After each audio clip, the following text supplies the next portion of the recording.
I'm officially in my 60s.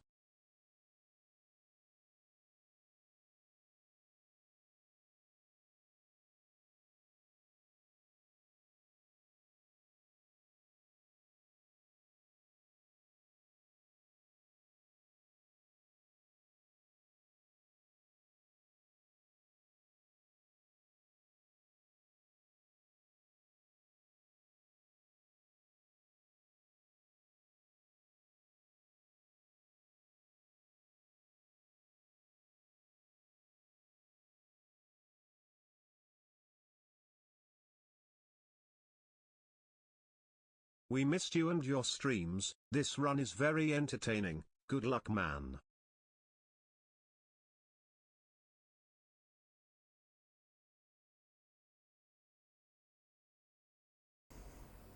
Morning, gamers.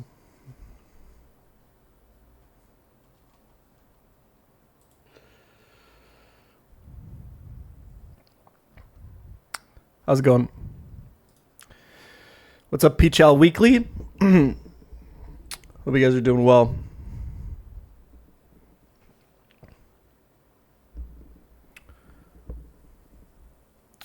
Morning.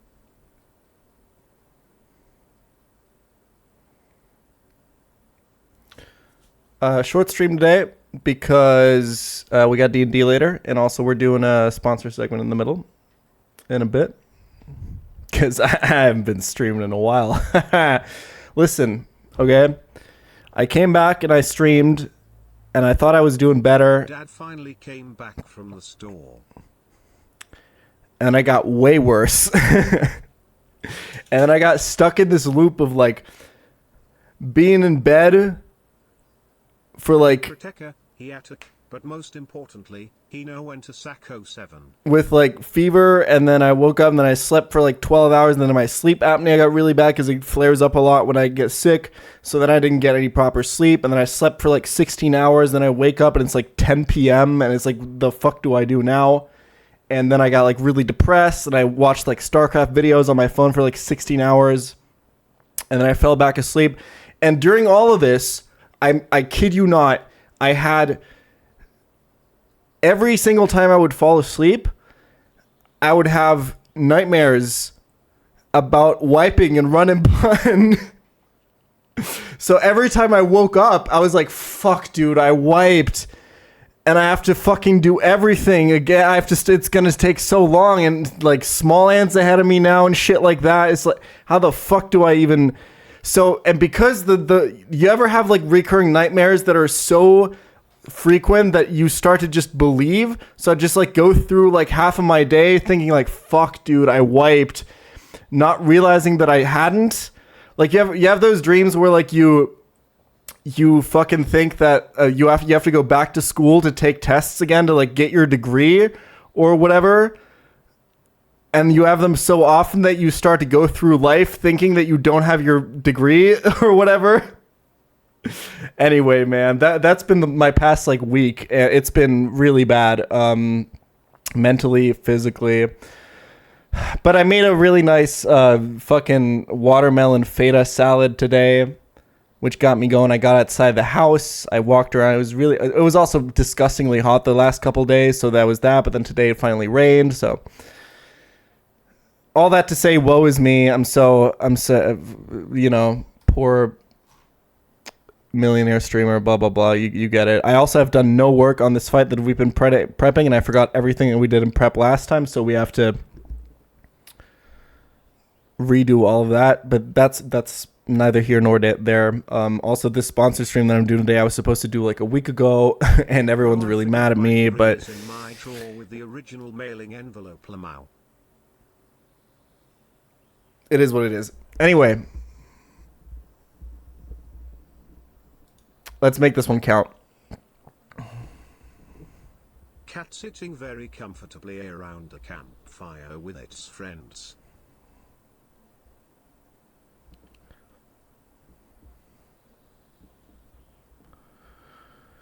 We running and bunning once again.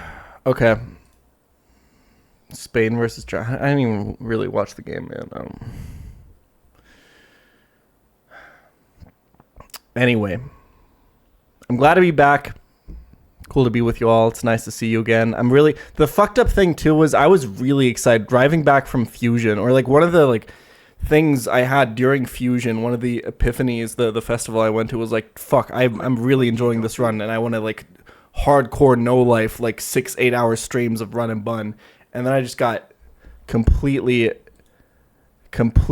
shut down by everything that was happening. And it really...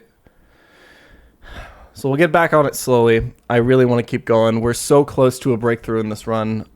Let's do a quick round of Pokedoku though. Welcome back.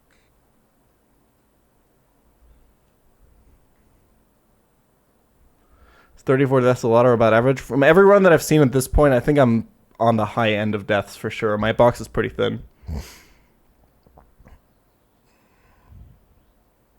I have really good shit. I have a great Shifu. I have the bear. I've pulled, like, it's a good run. But there's been a lot better runs at this point, and if you have more fodder at this point, you can get through a lot of these fights a lot better. I, like, can't afford to sack anything at this point.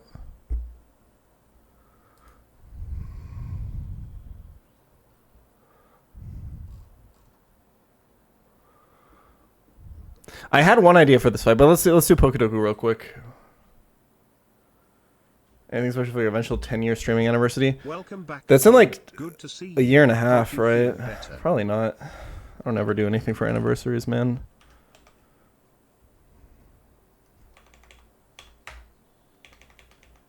It appears your pChals are not as daily as you claimed, Mr. Bond. It's true. Let's pop a Meloetta at normal fighting, normal ghost. We go Zoroark. I mean, we've done this a million times. Zorua, whatever. Normal Alola. I'm going to hit you up with a Stuffle on this one. Oh, we could do like Silvally. No, let's do Stuffle.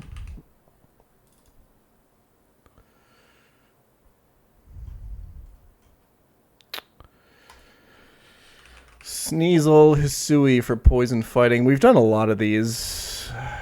I feel like this is really similar to the last grid. Am I dreaming? Am I still in bed having a fever dream right now? Fuck me. So I was about to lock in Mega Gengar here, but then I saw Middle Evolution Ghost down here, which makes me think that I maybe want to pick Haunter here instead. The delta is going to be higher. I think that's correct. Alola Poison. Poipole. Fighting middle.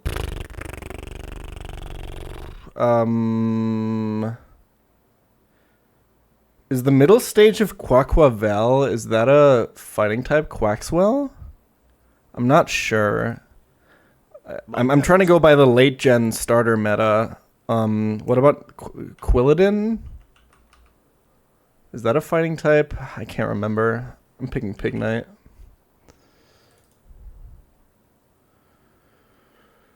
Ghost Middle Evo. Dusclops. 27 is way higher than I thought this would be for sure the lowest percentage answer. Alola Middle. I have no fucking idea. Trumbeak. Not bad. He's back, Punk.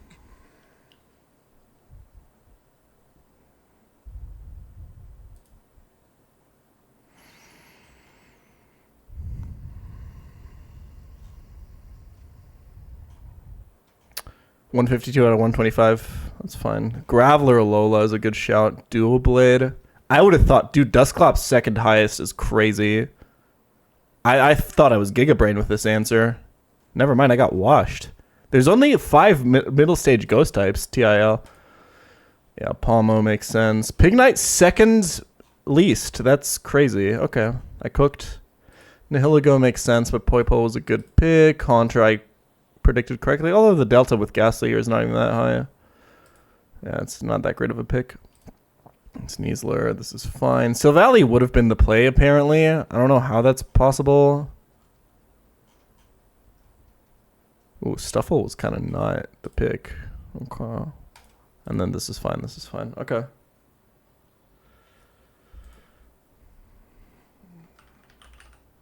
Yeah, they could do more categories than this for sure. I regularly, when they did like can learn, has ability, and they like fucking intersected, I was getting cooked. Okay. So the basic idea we had last time when we were cooking this is that Walrein kills this Kingdra, right?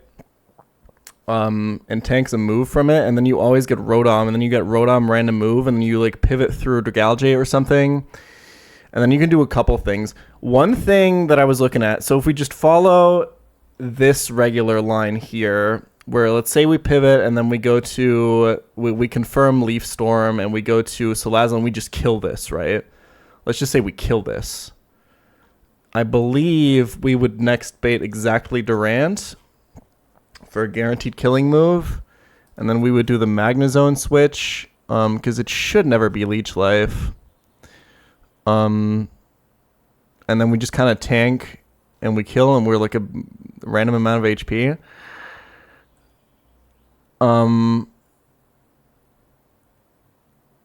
This is all very skeletal, but one thing that I noticed about this when I was cooking for this just a little bit off stream,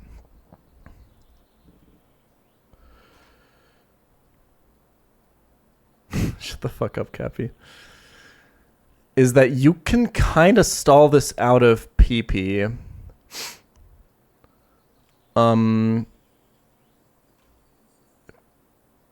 Yeah, because Magnezone confirms Cross Chop or Sucker Punch.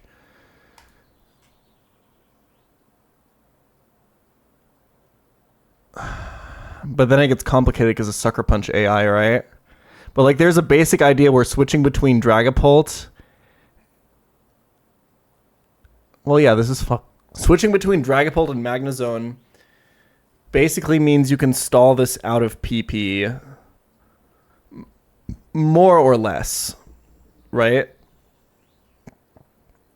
You can at least always stall it out of Cross Chops.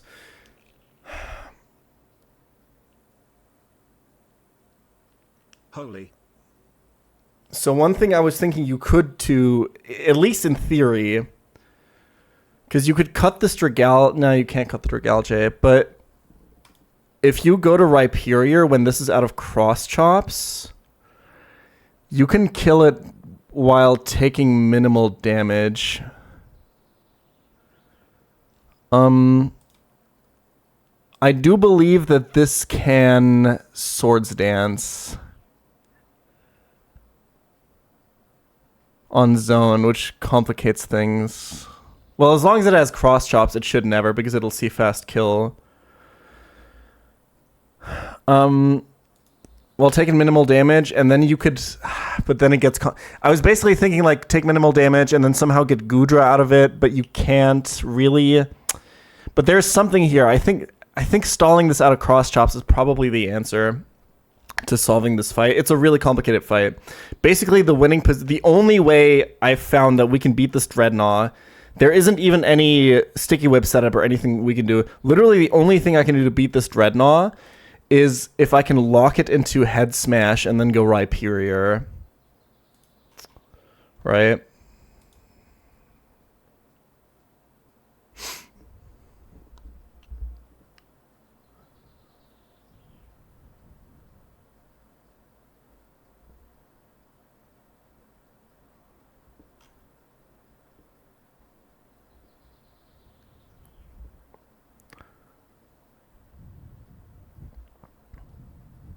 And the way you lock this into Head Smash is by Pult being full HP, switching into exactly Aqua Tail from this, killing it, and then never being in kill range of Liquidation. Because Aqua Tail crit never puts you into that range.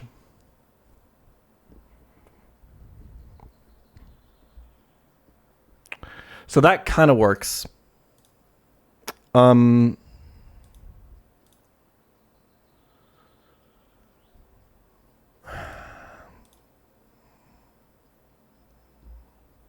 But we can't really set this up.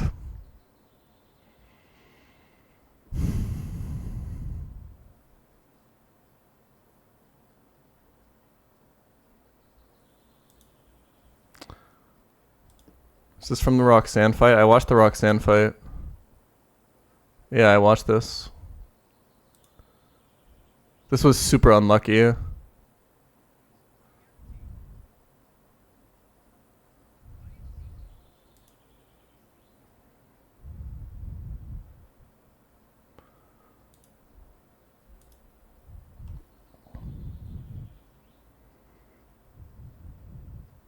Icy one was sharing 1 damage roll. Yeah, it's crazy.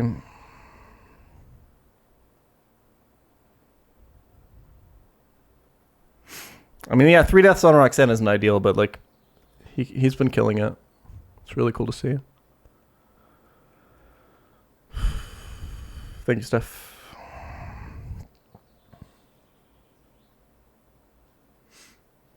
One second, chat.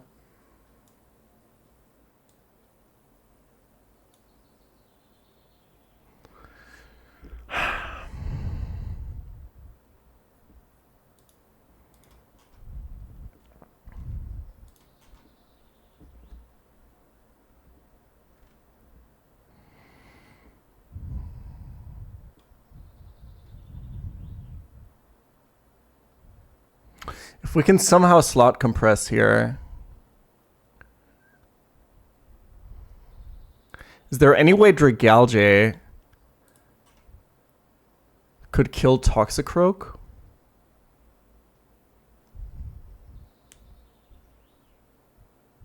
Banger.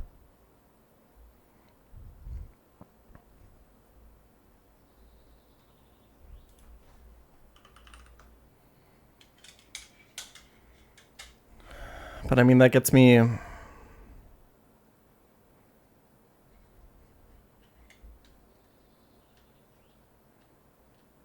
Scale pulled special attack.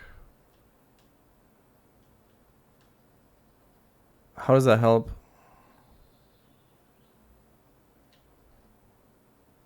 Oh, for Kingdra.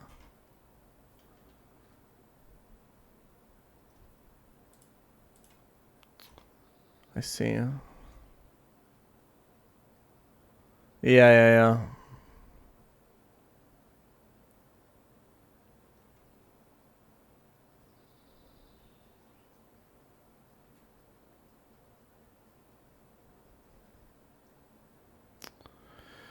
Yeah, I guess the issue is also once he uses his last... Well, no. I think he's pretty much guaranteed to run out of cross chops first, right? I don't think you ever get switch AI if you set this up right. But the PP stall is also really hard to do because he can also swords dance in between and stuff. I don't know if this is the path to victory, to be honest. Well, he's not always going to sucker on Pult, right? Because once his first sucker punch fails, there's sucker punch AI. So there's 50% chance that it's discouraged. So he can gunk shot instead.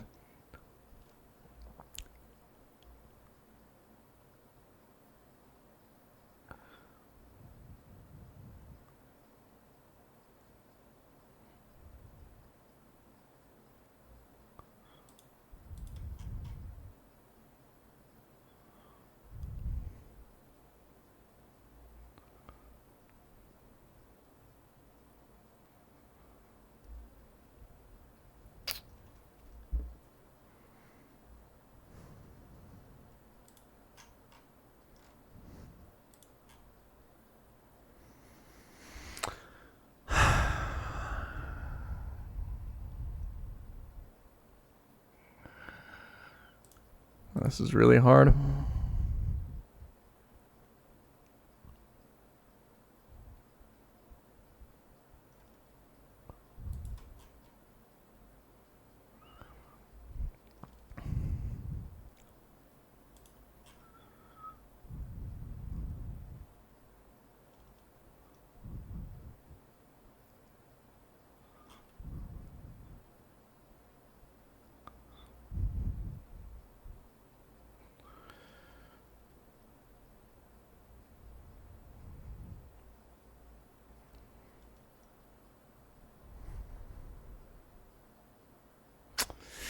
I'm still stuck on this fight, unfortunately. We're not really making progress. I think the only lead I have...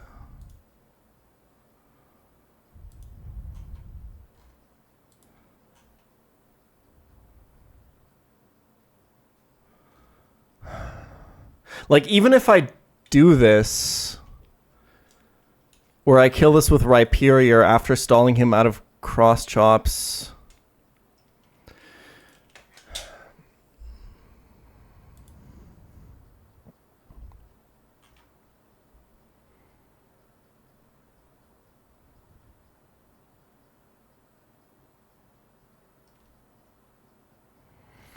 If I kill this with Scarf Salazzle, what does he go to? It's just this guy for a random move. That's horrible, right?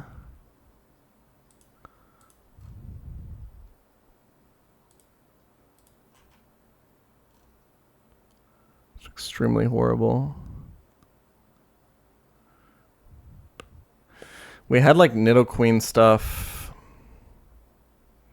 Like Nidoqueen actually deals with Toxicroak really well.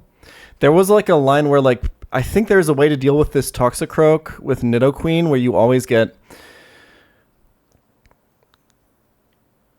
Aqua Tail from this and then you can get into the checkmate position, but we have way too many slots used at that point. Because now we're missing the pivot after Walrein.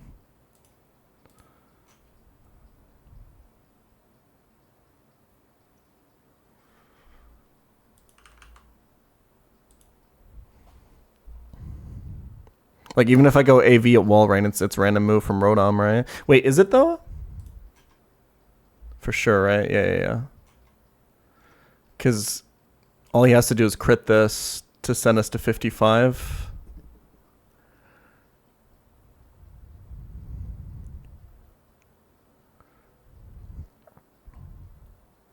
And then if he didn't... Like, if he... I mean, he always hits us to 70, which always gets us this.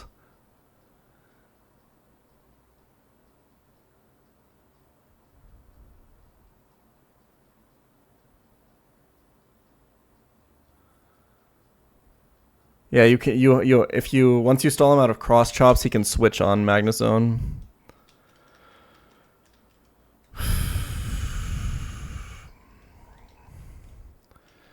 But basically there was a thing where like if you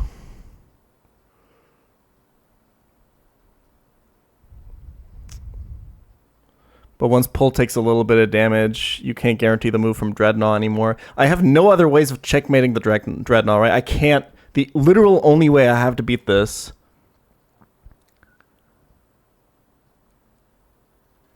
is getting Head Smash from it and going into this. So if Nidoqueen comes in on like a guaranteed Sucker Punch from this, but then we have other issues, right? Like if he misses Cross Chop.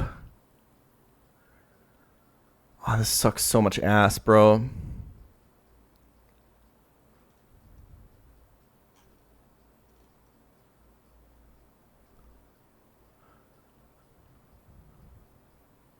And then you can't guarantee this.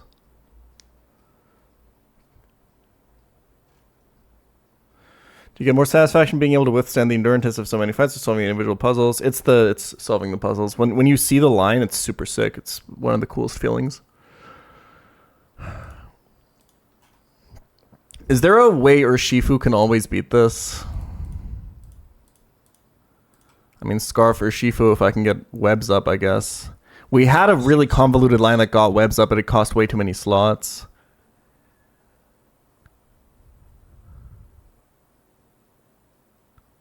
I think there's an Urshifu line that only loses to double crit, right? But I don't think I'm willing to take that.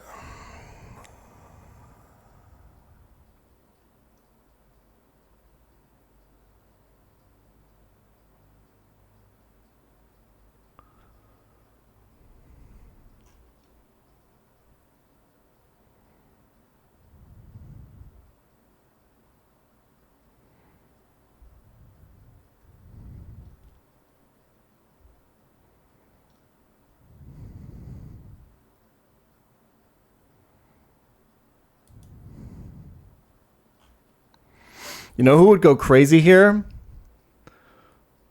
Swift Swim Golduck.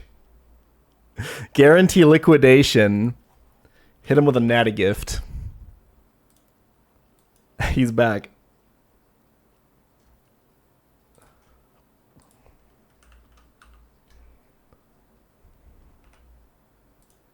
I'm telling you, Golduck is kind of insane on this route. Does this even work?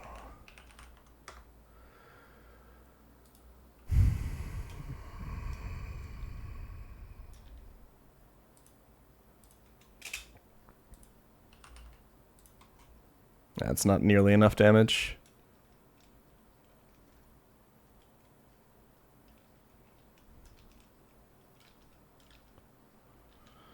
Oh, man.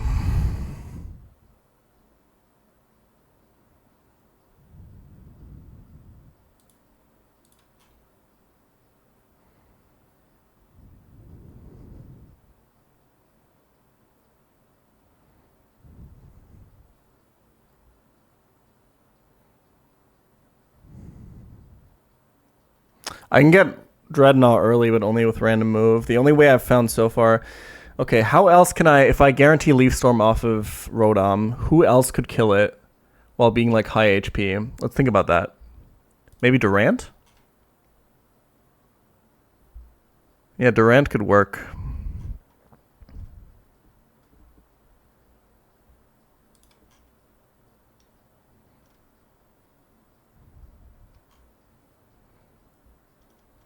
But that's never going to get you...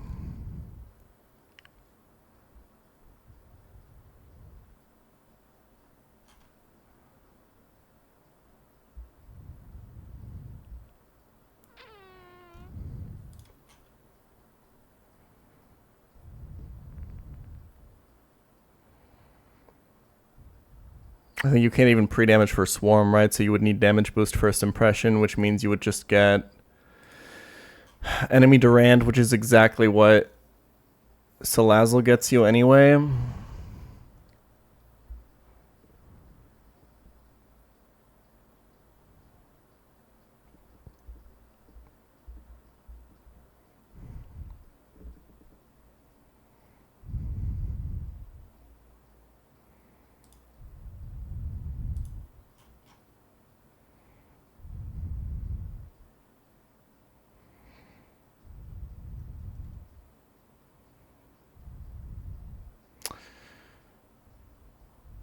Flip turn to Galge into... Yeah, but...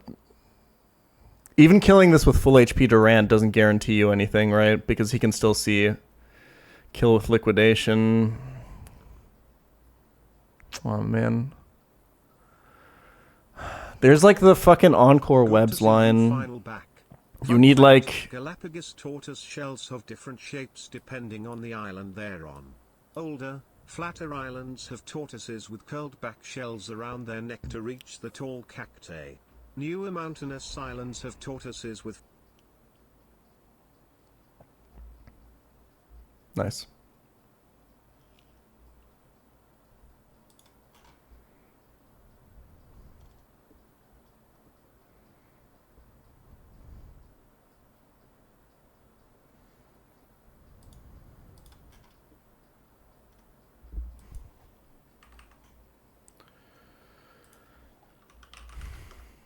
Dude, Choice Band Swarm First Impression Durant almost kills the fucking Kingdra, by the way.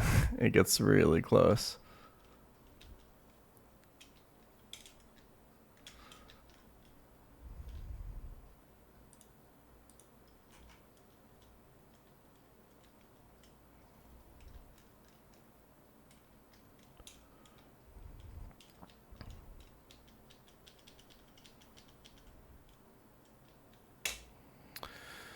There was this like weird ass line where you like encore this into Leaf Storm, get him to -6, set up webs, and then you somehow have to kill this probably with Salazzle.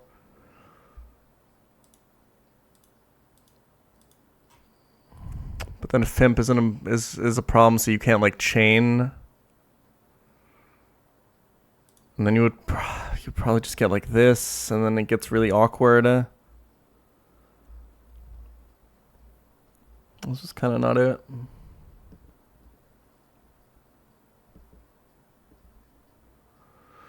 Nah, there's no Scarf Luna chain. It just doesn't work. The utility of webs would be to have Scarf Shifu for the Dreadnought.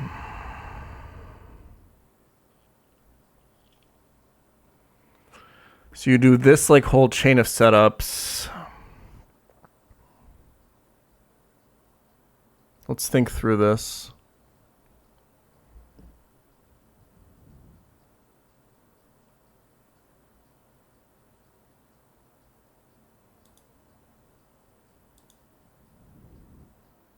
If this was Scarf Sala,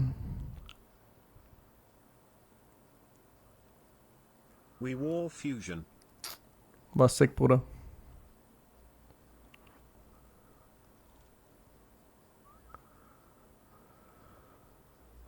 If we do like Scarf Sala and kill it with this, we can get Dreadnought random move on the webs.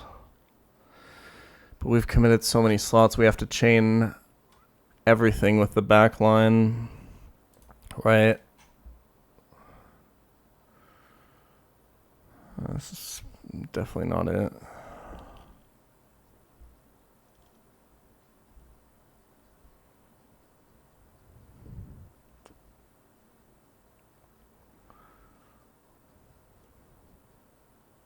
Subscribe to pChal Daily or you're a Katarina main. It's true. People have been saying this. I think there is one overlapping role for Shifu between Head Smash and Liquidation, yeah. I don't really think that matters, though.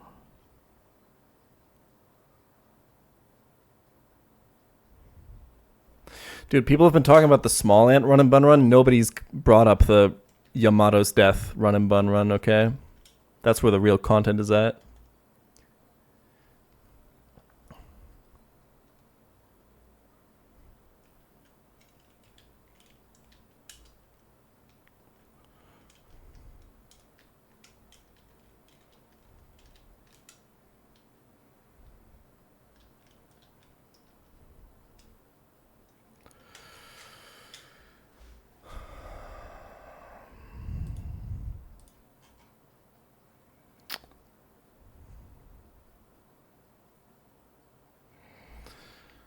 I legit have no way of killing this Kingdra otherwise, right? It's just not possible.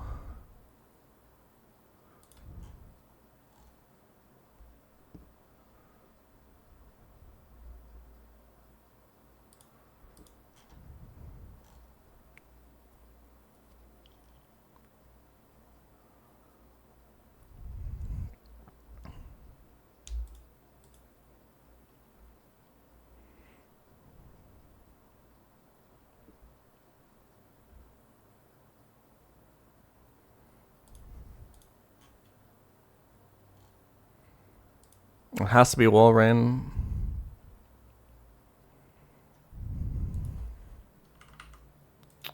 Saltfest Walrein gets so close to always getting Leaf Storm for this, which would compress.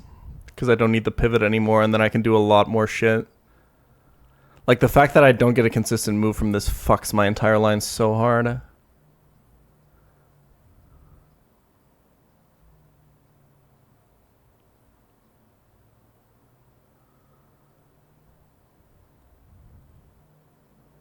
It's like actually so close to.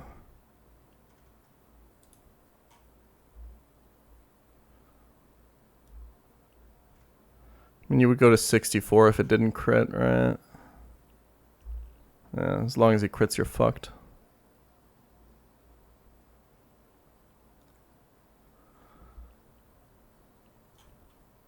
Well, yeah, there's overlap. Oh yeah, I see what you're saying. So it wouldn't matter. Yeah, you're right.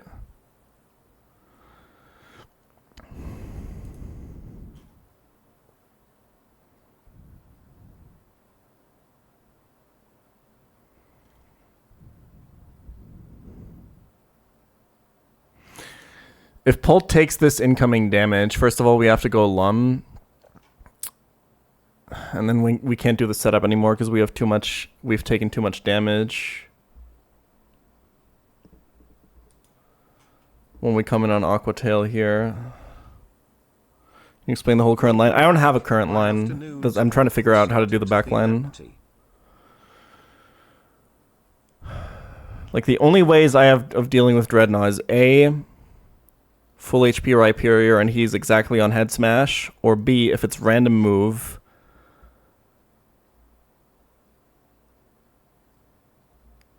it has to be exactly in webs versus Scarf Shifu. Right? I need physical assault vest, bro. That's what I need.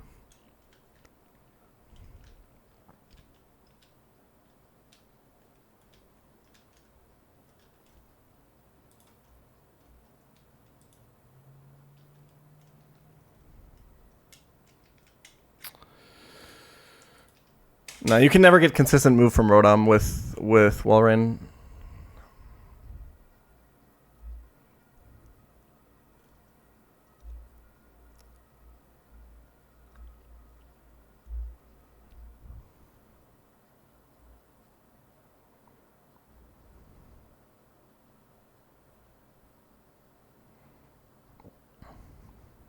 Kevlar vest.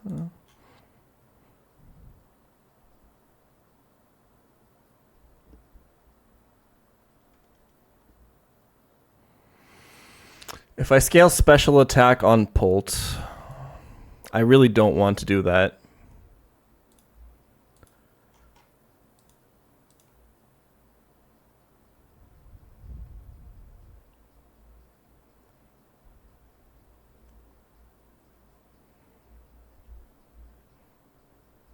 I definitely don't want to do that, but if I did,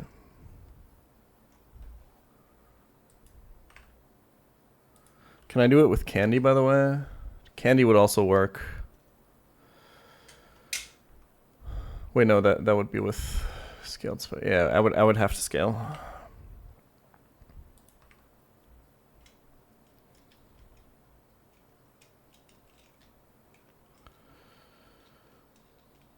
I could clear this, go -2.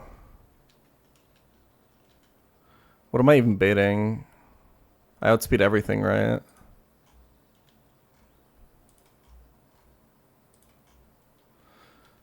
Is it Dreadnought?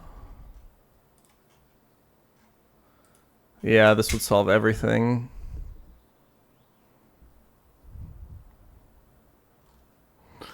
Because this gets you slow kill Dreadnought, right?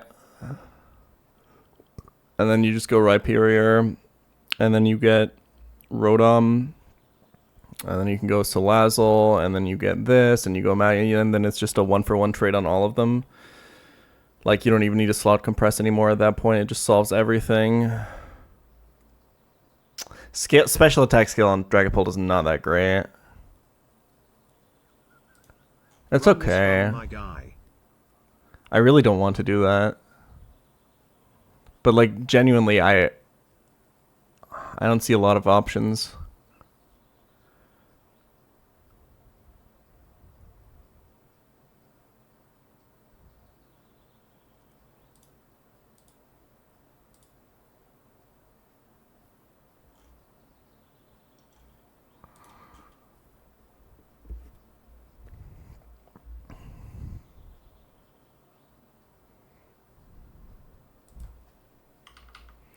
This goes random move after it uses its Dragon Gem, right?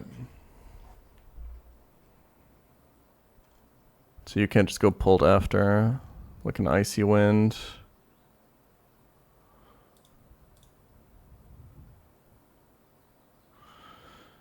Can Shifu come in on random move here? It could.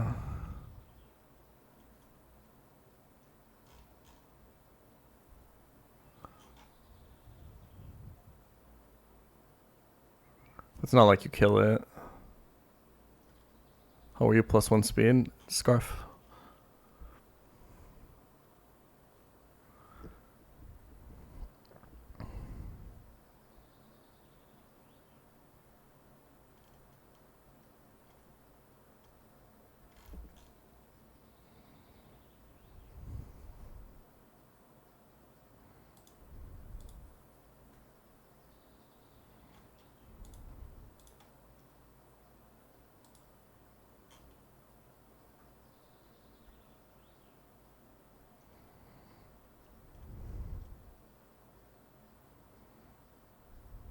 I don't know.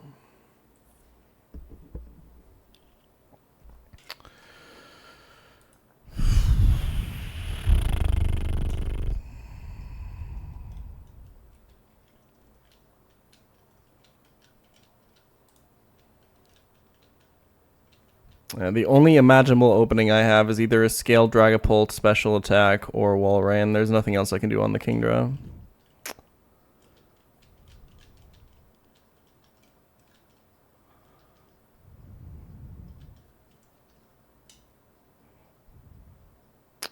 What was this Nidoqueen line that we had? It just took too many slots, right?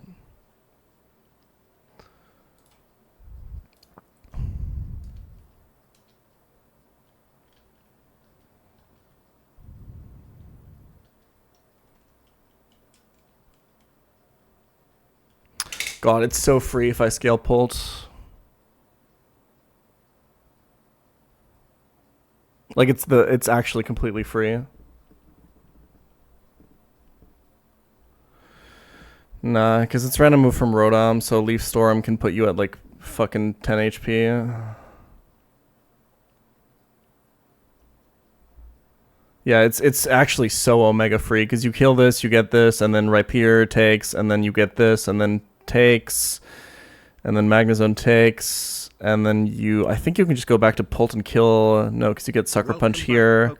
So then you can do the Nidoqueen thing on this guy, and then get Aqua Tail and go back to Pult and kill Gudra, right? Yeah, it would be a 5-mon line.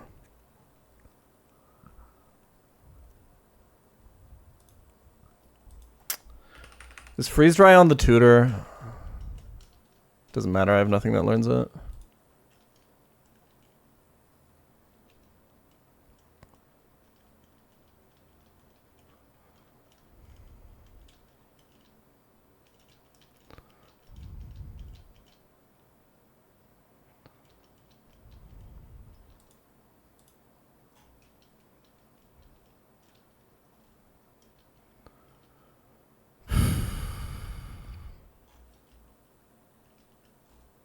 Yay.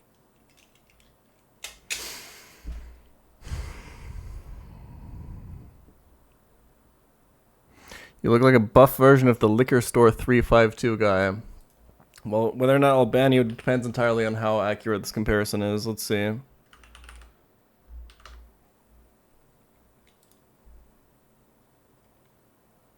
You know what? Actually, this is probably the closest anyone's gotten in a while.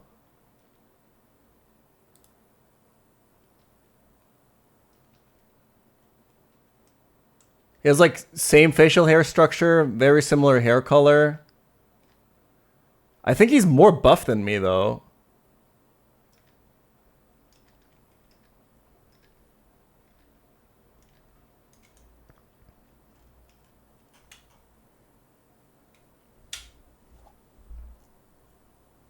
Welcome back, hope you're feeling better, bro. Pokemo hug.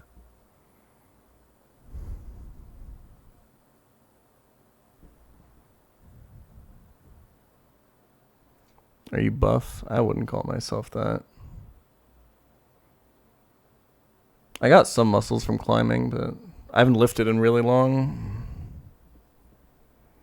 I lifted for the first time in like months, like a couple weeks ago, and it was fucking sick. It's actually crazy. If you lift for a long time and then you don't lift for a long time, you actually retain a lot of strength. It's probably also because I've just like practiced form and stuff, but...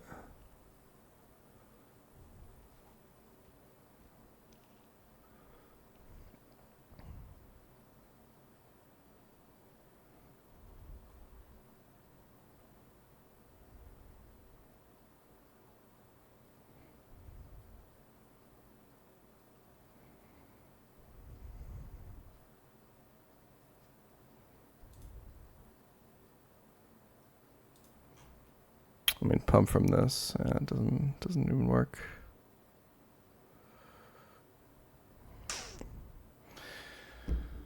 I can't just throw out this scale. I want to try to find something here, but it's so hard. What if I go Magnezone on this? That's a lot of damage.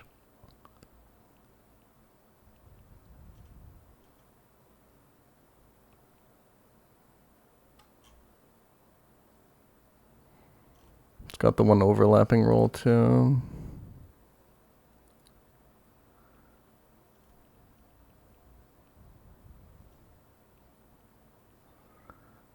I also smoke a lot of crack. Guys, chill.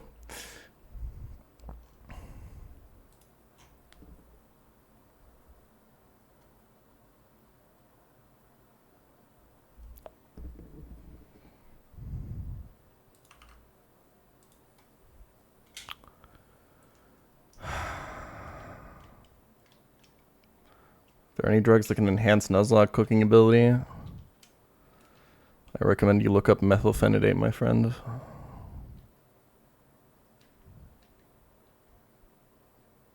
And then talk to your doctor about it.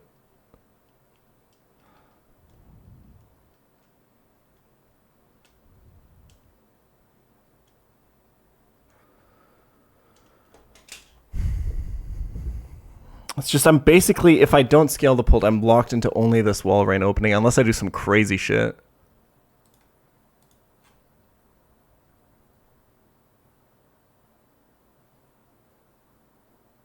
Just having overlap is a little bit cringe, but let's consider that fiction. It just means random move after, right? I can't switch anything into random move king draw.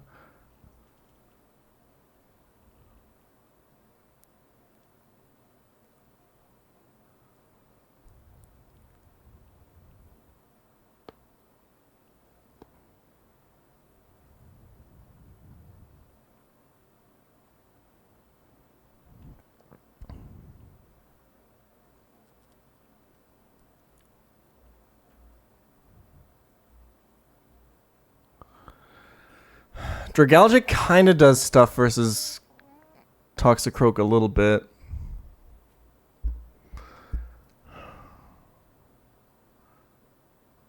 But not really.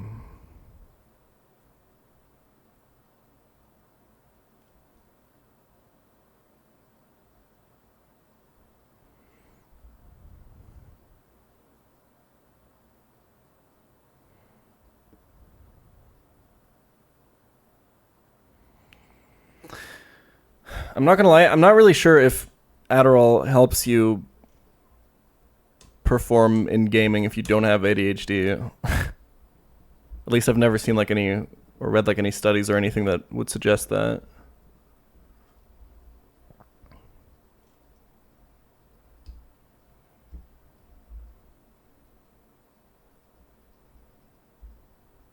How would you collect that data? Yeah, you probably can't. Ethically, I don't know.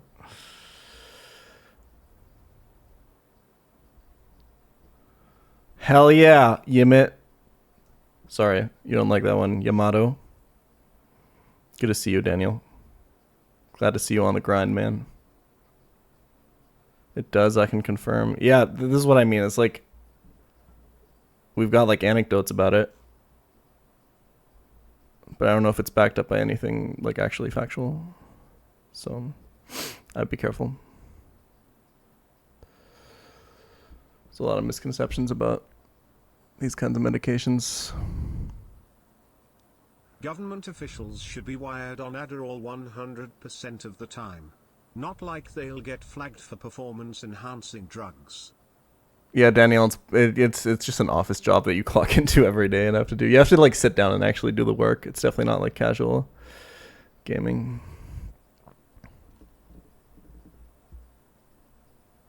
Are the side effects for you? I get nauseous sometimes, and that's pretty much it.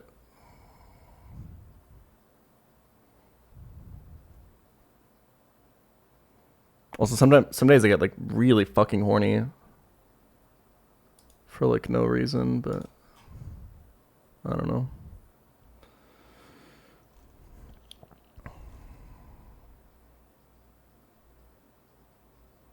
Wait.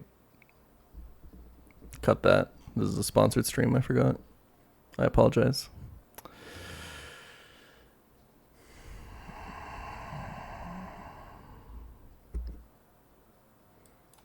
Oh, fuck, man. What else reliably switches in on this? You could go Excadrill. Assault Vest Excadrill never gets killed by this on a switch in. And confirms Leaf Storm. But a damaged Excadrill helps you with nothing for the rest of the fight, right? I would imagine.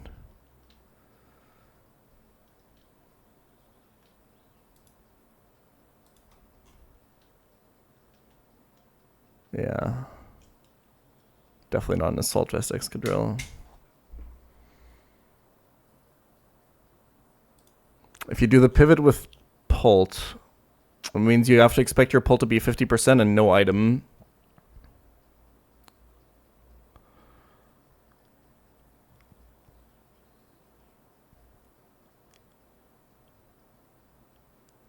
You can still use it to stall out.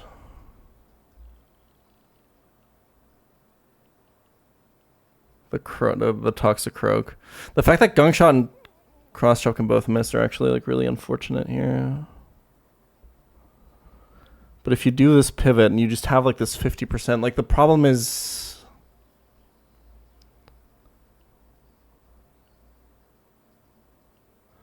Pult no item comes in on Aquatail, yes, but it doesn't consistently bait Head Smash after. It gets random move.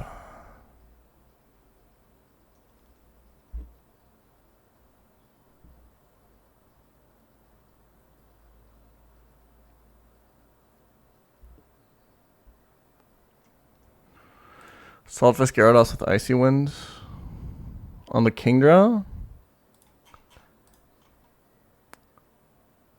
You get random move after. It's actually kind of terrible, I think.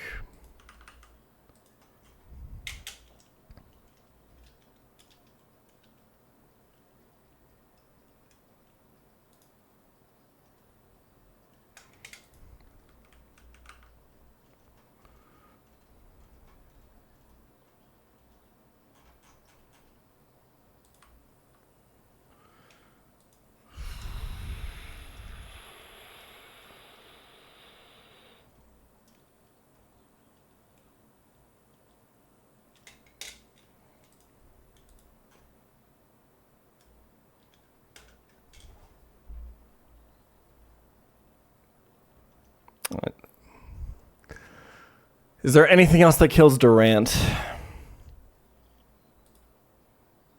No, right?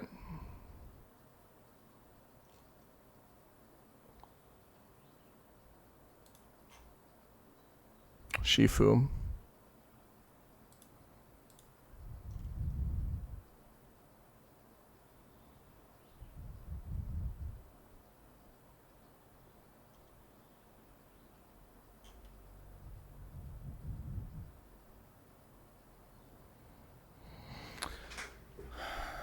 But you don't kill if you go Scarf. It is always Rock Slide though, right? If we do this line, I think we can make it...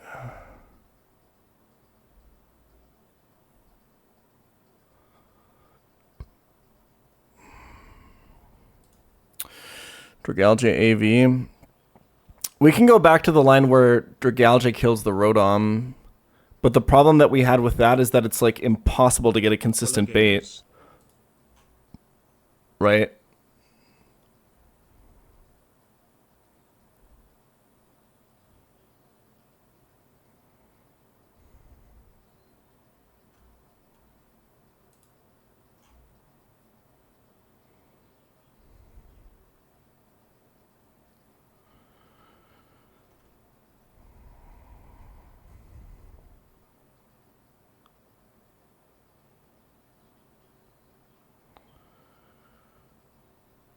Leech Life is buffed to 80 base power since Gen 7. Could you pre-damage Dragalge enough to the point where you consistently beat Rotom safely and get Toxicroak?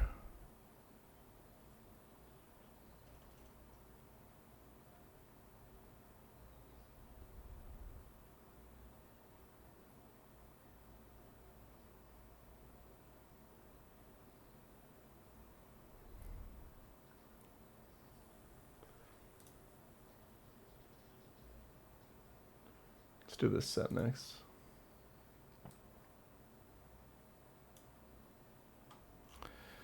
If you could consistently get this Toxicroak switch in when you've successfully compressed by one slot, right?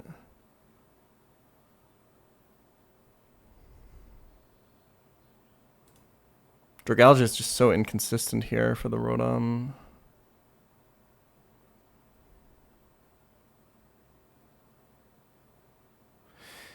If we switch in Frozen Dragalge, we get always exactly Nasty Plot, right?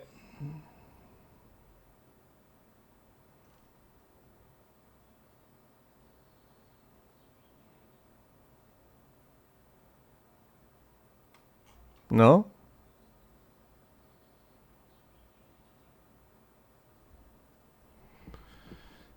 I think it doesn't matter that I show kill.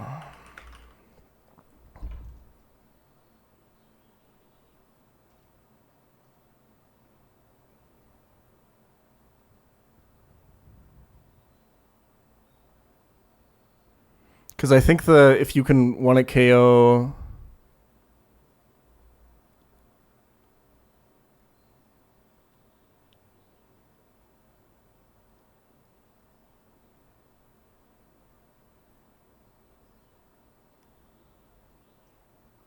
Or is that before?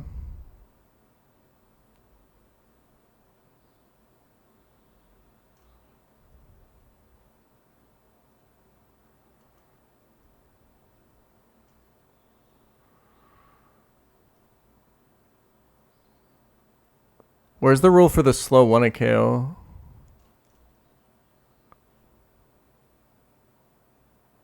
If player mon can KO AI, the AI mon will never use setup. Okay.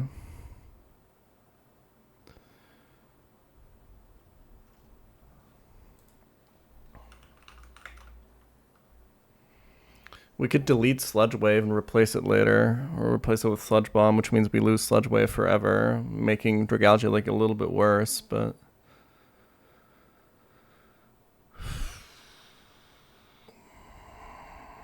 Does this even get me anything?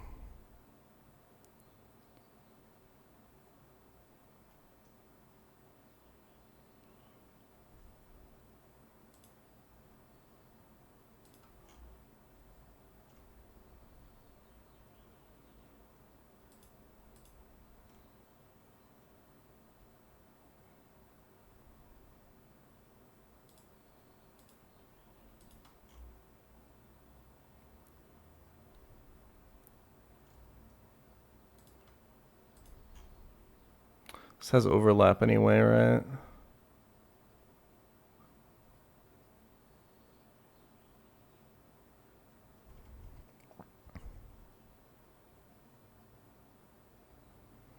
Do I just pull the trigger on the scale? I can't figure it out.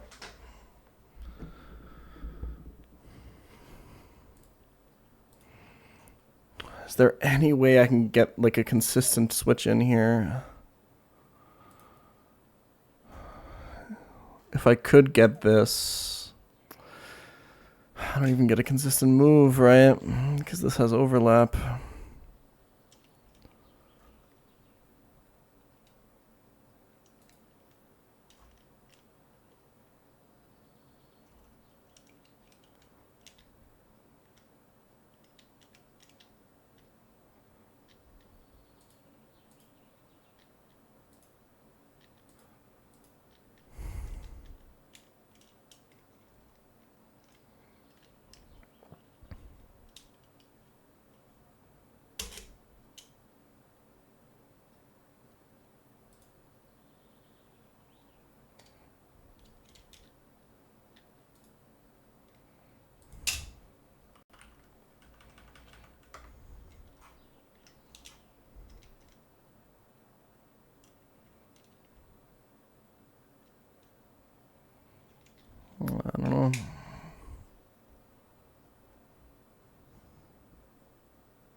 Nah, because you'll trigger switch AI Talon, right?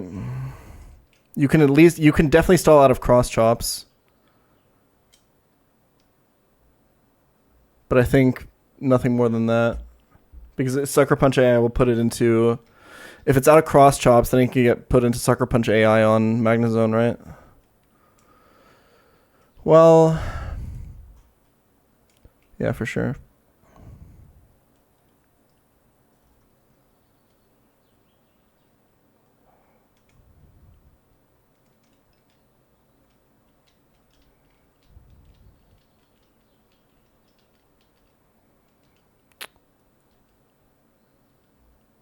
I don't think Sucker PP goes first, though, no? Because every turn he'll have a 50% chance to just use Gunk Shot over it on pulled.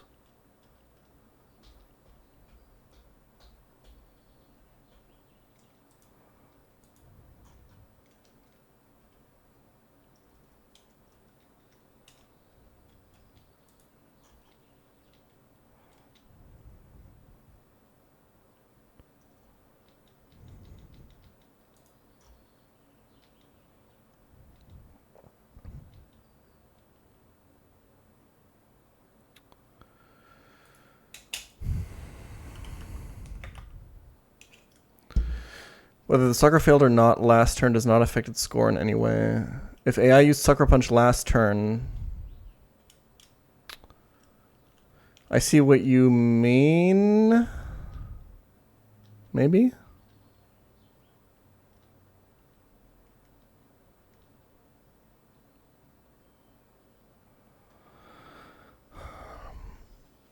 The problem is, I think there's like situations where he can Sucker on Magnezone because of the damage you take from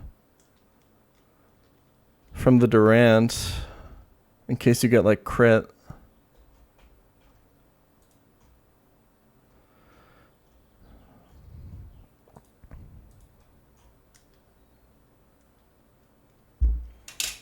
Although I think you're allowed to run Citrus on this, so maybe not.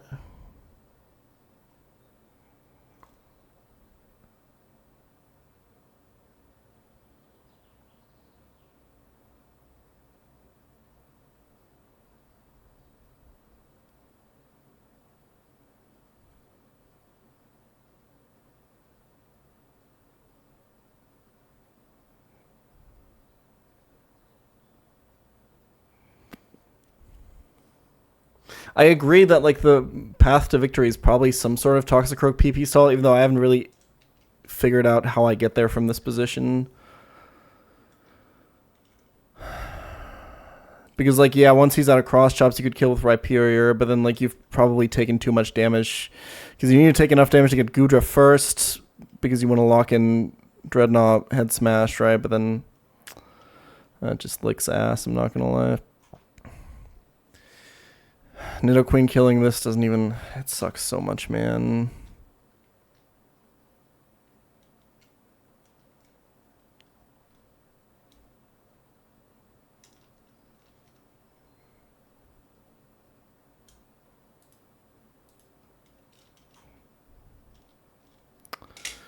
If Sigilif comes in on cross chop, I can guarantee if I'm scarfed and like pre-damaged, I can guarantee Sucker.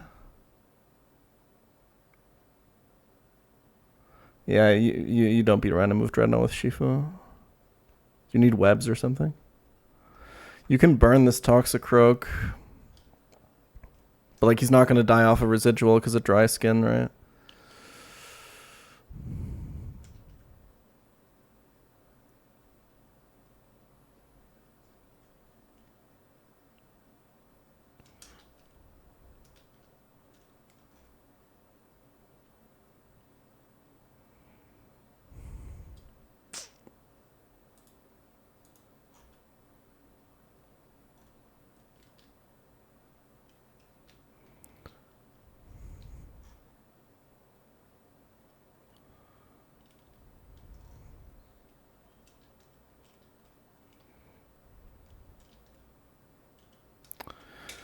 Is there a way I can get guaranteed Swords Dance from Croak?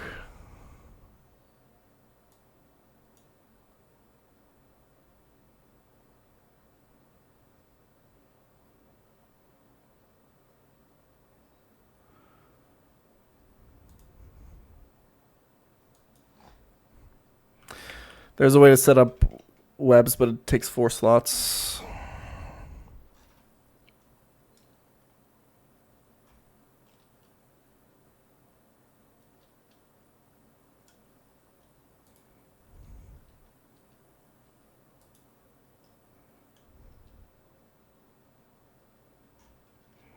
Oh, this sucks.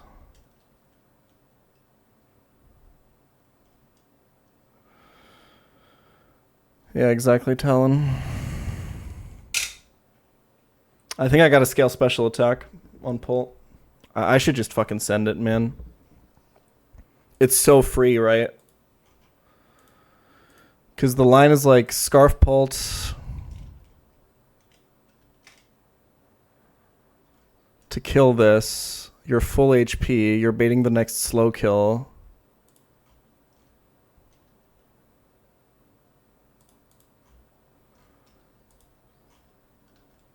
Which gets you exactly Dreadnought Head Smash. So now you can go Citrus Rhyperior.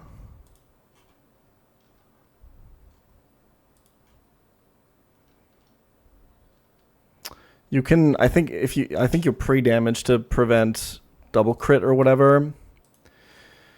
And then you get guaranteed Rotom for either Leaf Storm or Signal Beam,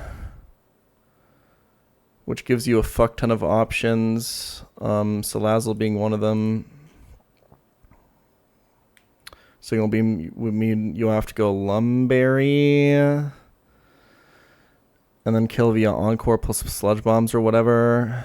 But then Signal Beam becomes a problem, right?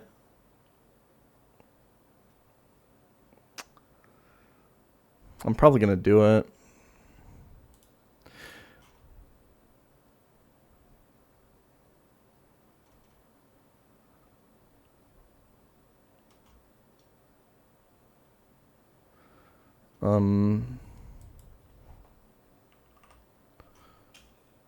We can just go...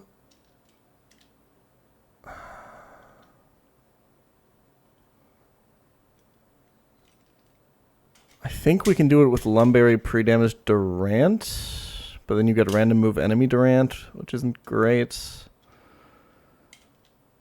Although I think it's beatable with Shifu.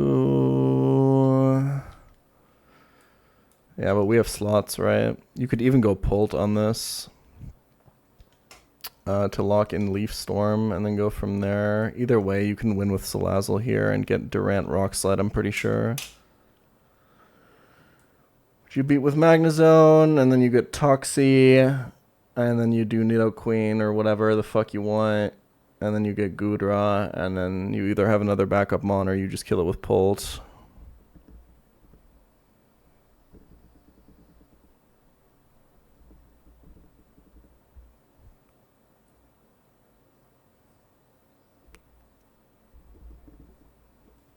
I think I'll do it.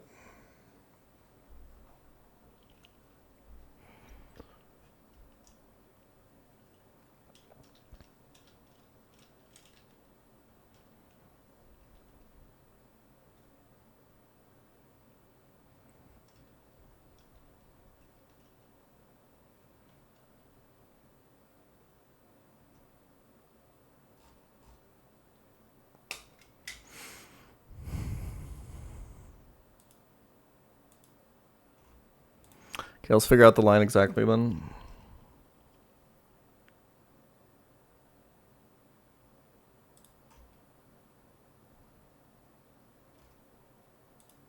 I'm not missing anything, right? This is always...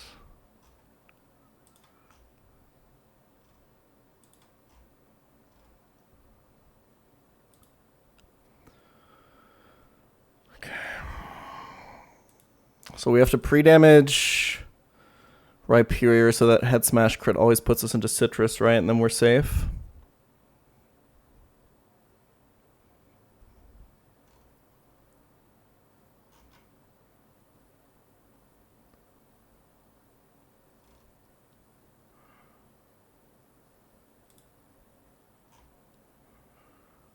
And this is sometimes Signal Beam.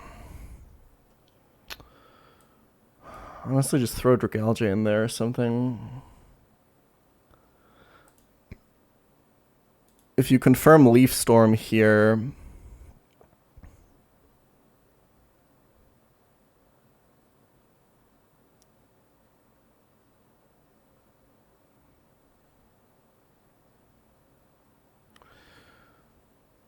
and then kill with Salazzle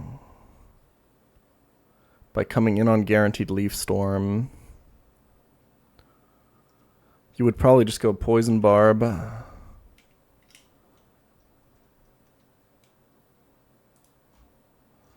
Puts you to 56. These guys underspeed you, so he goes this. And then it's always Rock Slide, and then you can go Magnezone, which never dies to Rock Slide crit until each life crit, and you always kill with Thunder. And you're pretty low HP, but that's fine. He can miss both moves. So in theory, this could maybe be Swords Dance on the Switch. It can also be Sucker Punch. So how do we want to do this?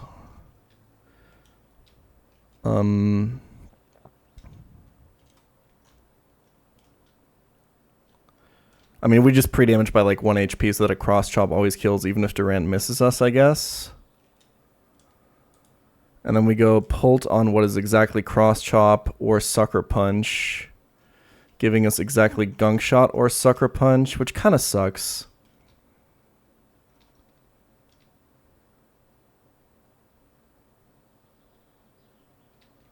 I think with Citrus Magnezone we should be okay, though.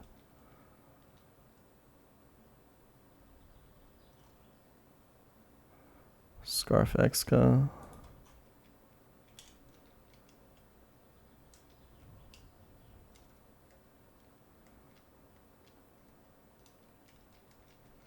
Well, the only thing is, with the way we've set it up now, we kind of need to always bait Aqua Tail after.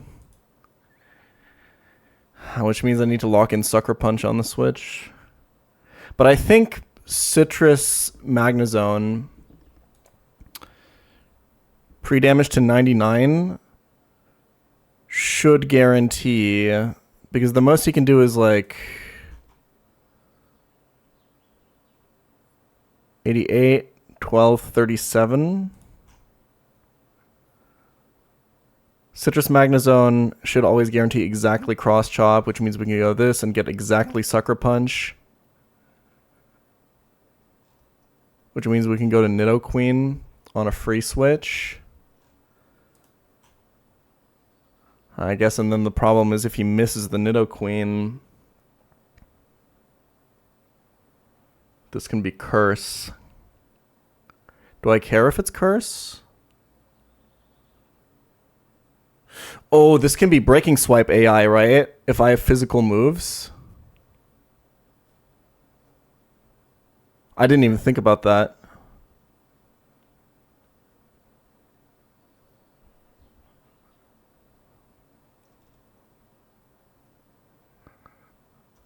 Maybe not Nidoqueen here.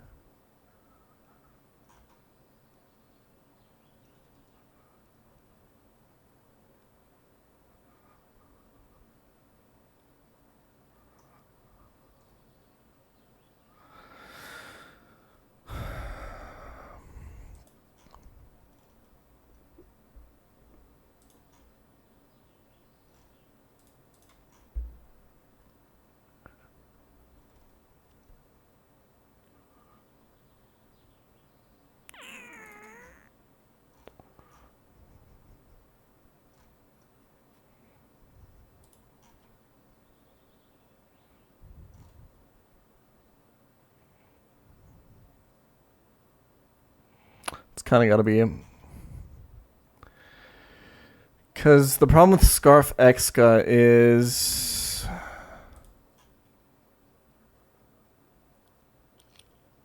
You sometimes... I guess you could pre-damage, but then if Sucker Punch crits you, you can be in Breaking Swipe range. You actually can't be in Breaking Swipe range. And he can't curse because you have fast 2 at KO. I'm pretty sure Scarf Exca is safe. Scarf X always Dreadnought's dead at this point.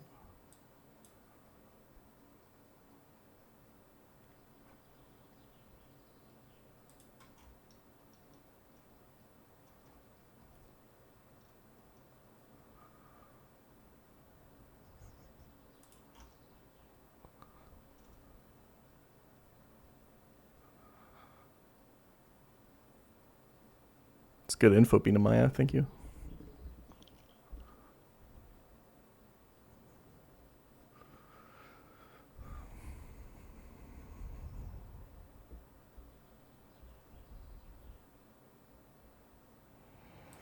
So Scarf X got to outspeed and kill this. You take at maximum like 1 Sucker Punch, right? And then you're never baiting Breaking Swipe. And if you pre-damage a little bit to account for him going for the 1 in 10 slow kill, you always get Aqua Tail exactly, which means you can go back to your full HP Pult and just kill with darts.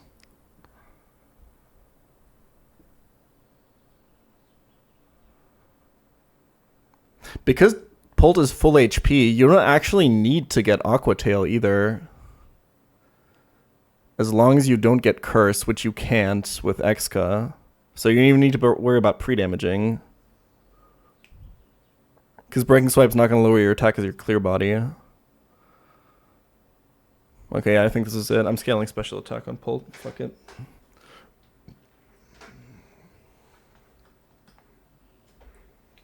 I have to get water. I'll be right back.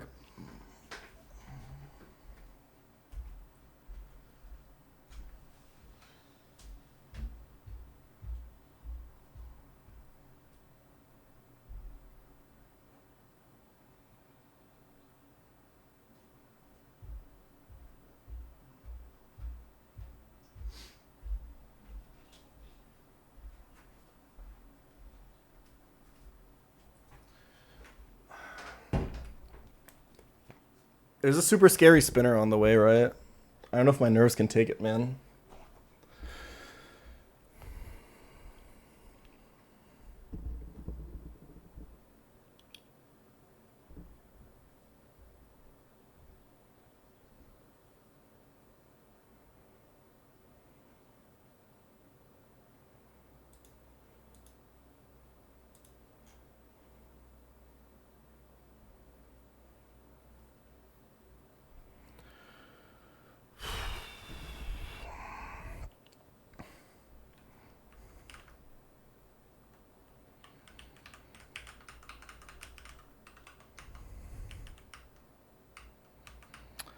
It feels really bad, but like I've been trying to figure this fight out for a while now, and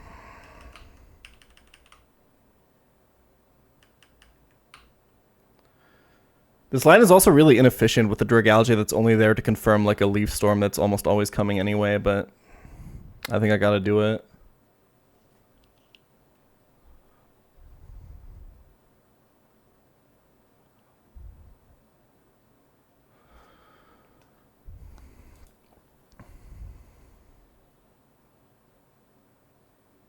Doesn't Dragalge get Thunder? Oh yeah, you're right. Fuck, hold on.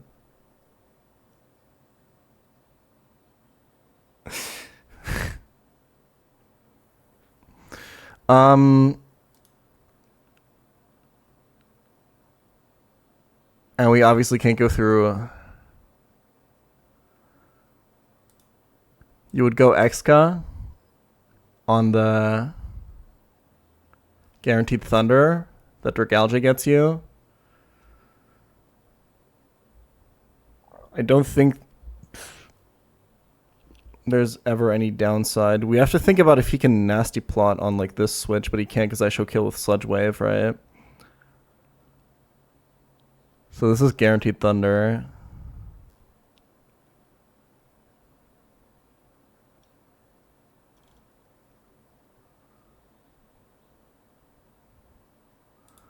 And then you go Exca, and then it has to be Leaf Storm. Because you're Scarf Exca, which means you show fast 2 at KO. Because we actually have Poison Jab. Which I should confirm that I actually have.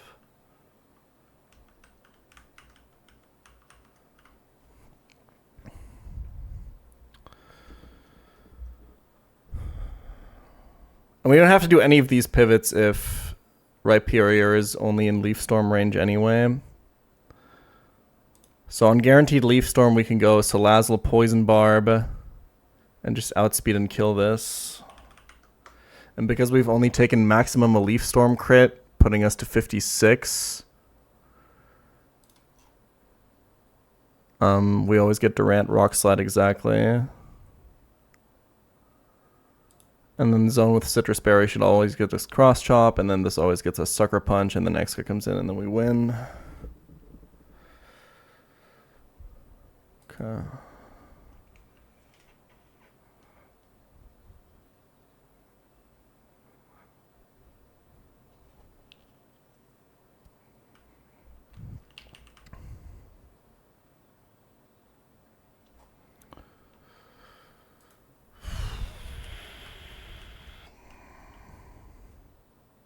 Let's figure out the Rhyperior pre-damage real quick. I'm 331 HP, so I'm 160. I need 165 to proc Citrus, right? So lowest roll head smash needs to get me into that. Sorry, lowest roll head smash crit needs to get me into that. So that's 165 plus 151.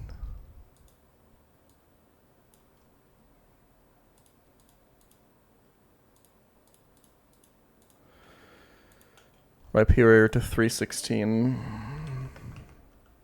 I don't need any other pre-damage, because the Magnezone doesn't matter.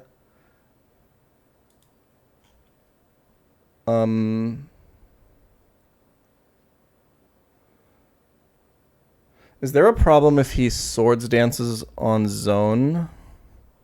Sorry, let me iron out everything here real quick. So let's say Magnezone gets missed by everything Durant has, and I'm full HP. If he Swords Dances on the switch to Pult, he can still only Sucker. Yeah, but then, yeah, this is a problem. Okay, so we need to pre-damage Magnezone just a little bit. So it's always dead to Cross Chop, 289. Wait, sorry, 242.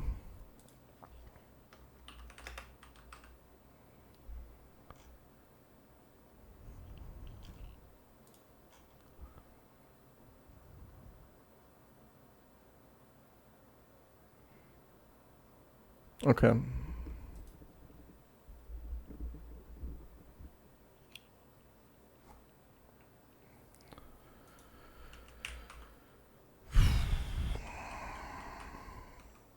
We need 2 Choice Scarfs.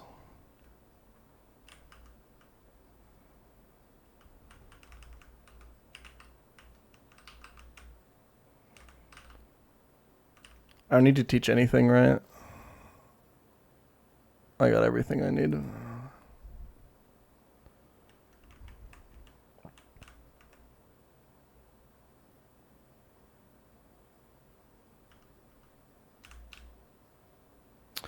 You need a notification button for when you actually start the fight. It takes way too long. It's called pChal Daily, bro. Go there, subscribe, hit the bell. That's your notification for watching the full fights. This is not the format to watch only the fights in, brother. You're not watching the right stream if you only want to see fights.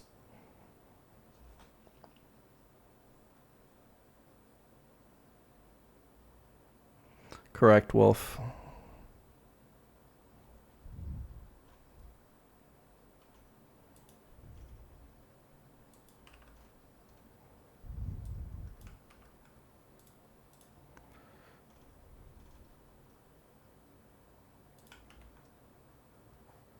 Breaking Swipe doesn't matter, because Pult is always full HP when it comes in.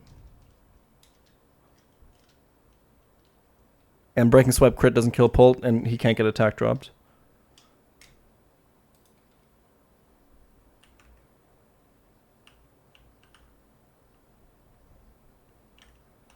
Okay, I'm locking in this heart scale. Make sure to show it on pChal Daily.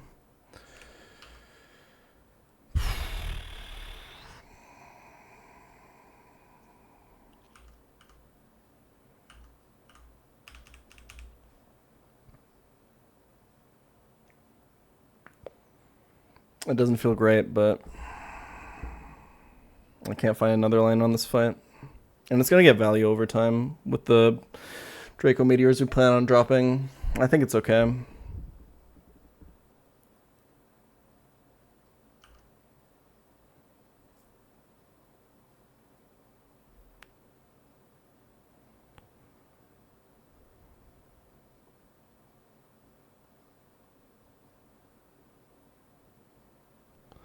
Let me make double sure that this actually kills. Hold on.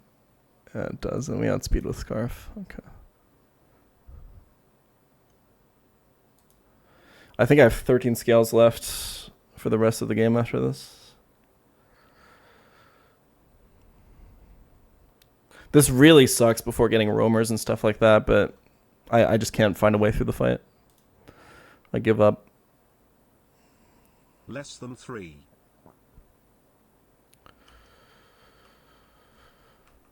Okay.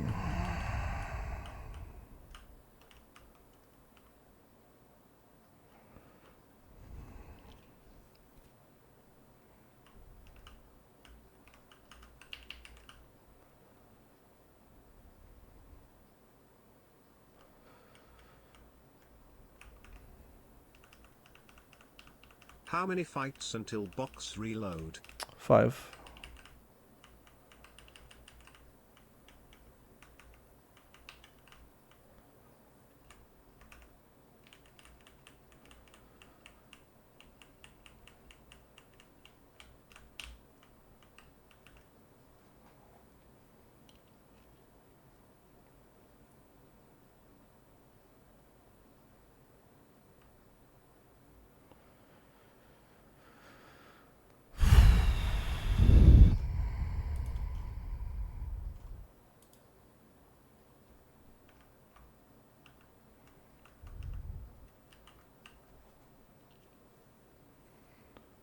Okay. I have to find something to... Oh, fuck it, I'll just do it on, like, Route 1.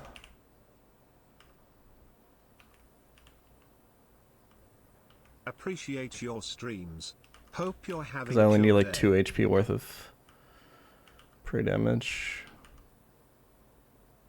It's not quite enough. There you go.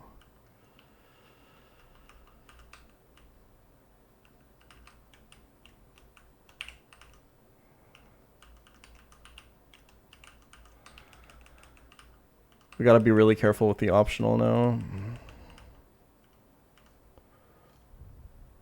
316 was Rhyperior.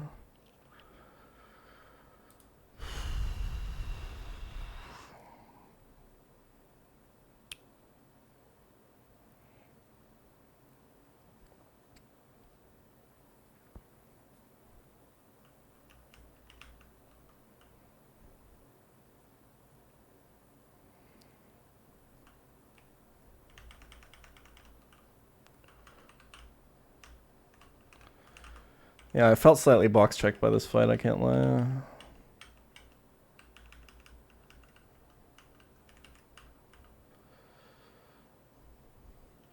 Thank you for the raid, Wombat.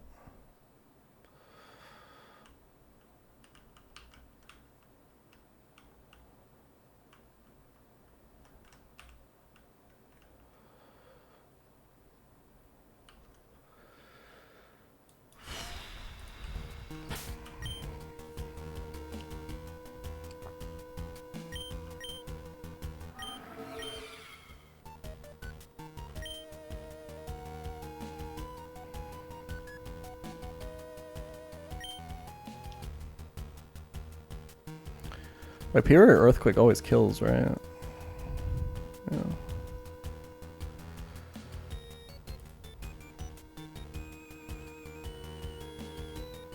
I am using 2 scarves, yeah. What?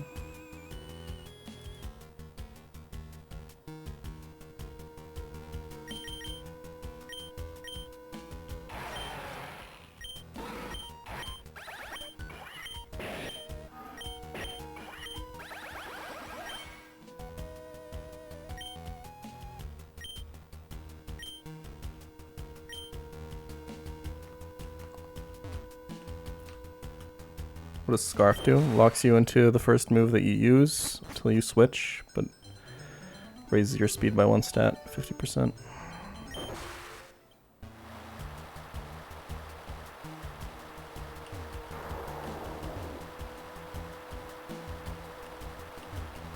Oh, you can have the same choice item twice.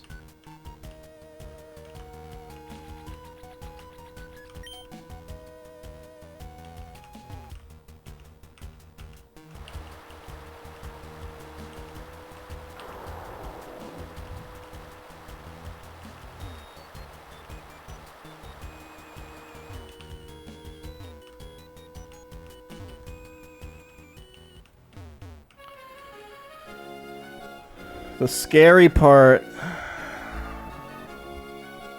When's the next D&D session? It's tonight. It's in like 2 hours. Hour and a half. Is that there is a scary optional here somewhere.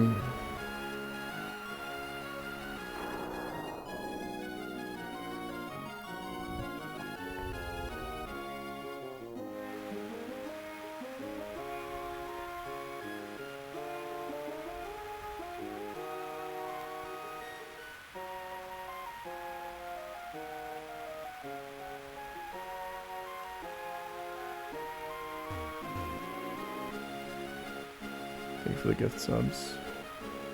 There she is. How does she move?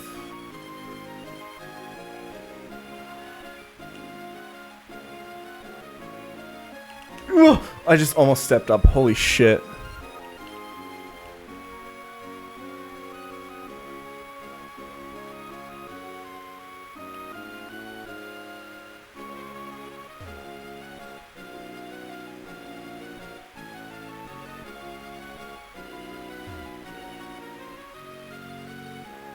Okay, this is who we're looking for.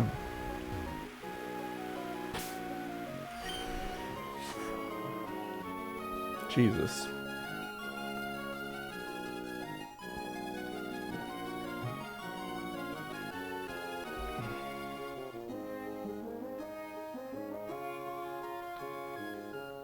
Okay, next erratic weather fight. This is Perma Rain. Swimmer Katie. I could not find a consistent way of beating this without scaling special attack on Dragapult, unfortunately. Hopefully it's a scale that we get a lot of value out of.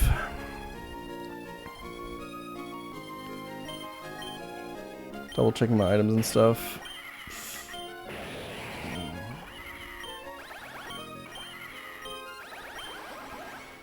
I checked this range like 3 times, but...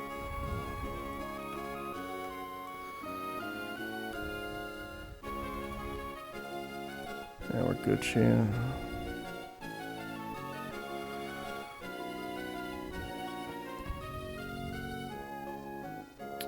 I am not gonna need Metal Sound PP, that's fine. I used it while pre-damaging.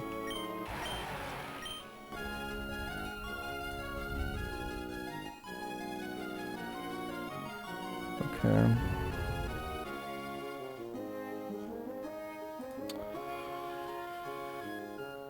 I think we're good.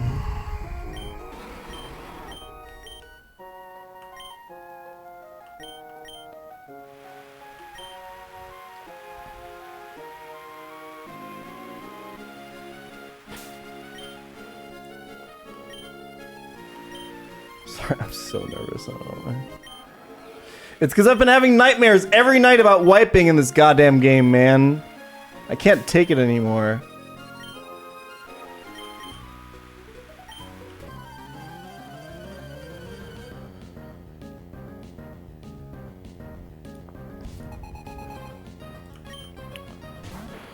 Alright. Because we scaled special attack on Dragapult with Choice Scarf, we can always outspeed and kill this guy with Draco Meteor, and then always bait in the Choice Band Dreadnought for a consistent move. That's what was so hard about this fight. Because the only way I have to beat that Swift Swim Choice Band Dreadnought is by exactly locking it into Head Smash, and then killing it with Rhyperior.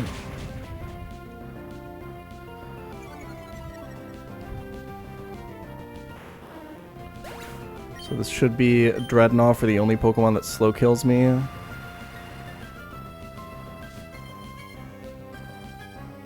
Perfect, and it should be exactly Head Smash. which with the pre-damage on Rhyperior makes sure that every crit always puts us into Citrus Berry range, which means we never die to double crit.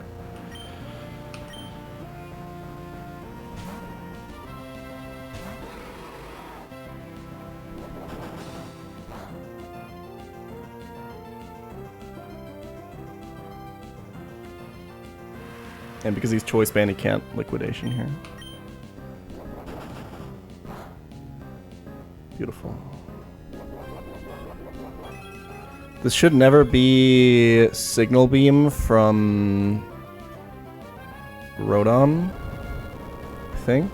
It's 118 on the max roll, yeah. So we don't actually have to do any of the stupid pivoting that we brought Dragalge for. So Dragalge is actually just not going to get used. Nah, non-crit and the crit never killed me. Yeah, maximum roll Signal Beam from Rodom is 118. Leaf Storm always kills, so we can safely go to Salazzle on what is always Leaf Storm. And this damage never brings us into range of anything that's not exactly Rock Slide from Durant. While we outspeed and kill with Poison Barb, Sludge Bomb here. No need for Encores.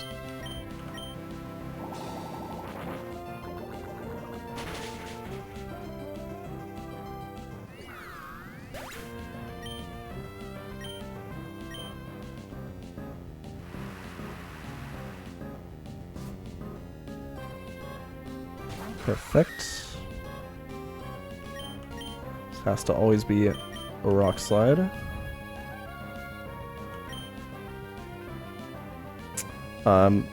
Magnezone is only pre-damaged, so that I always, because the Durant is Hustle, if he misses every move here, I want to still always bait Cross Chop from Toxicroak after. And then I'm Citrus Berry in case he like crits both. I'm still only in Cross Chop range always from Toxicroak. Okay, so this hits. And now no move he has can ever kill us with crit, and we always kill with Thunder, which always hits in the rain. Bug Gem Leech Life.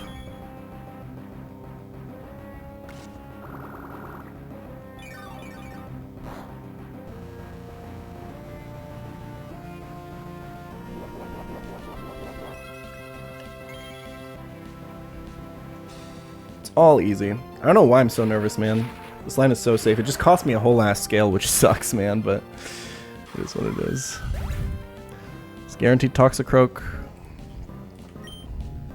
For exactly always Cross Chop. Sucker Punch never kills me. He can't Gunk Shot. Can't Swords Dance because he always sees a kill. So this is guaranteed exactly Cross Chop. And we go to Pult to confirm Sucker Punch, and then we go to Scarf Exca.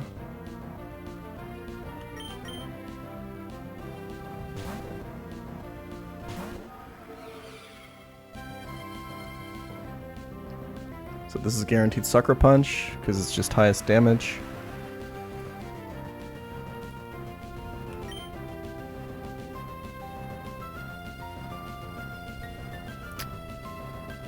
Is there anything I'm missing? I don't think so. Well, he can't Cross Chop, obviously, so it would either be Sucker Punch or Gunk Shot here. Which we're both immune to.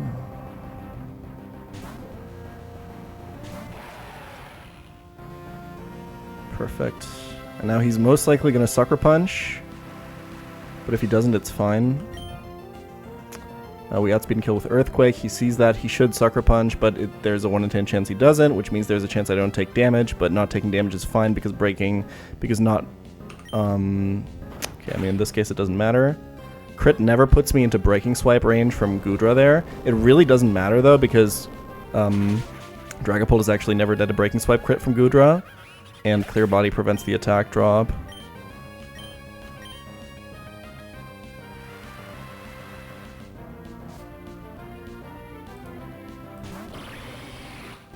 But this is always Aqua Tail.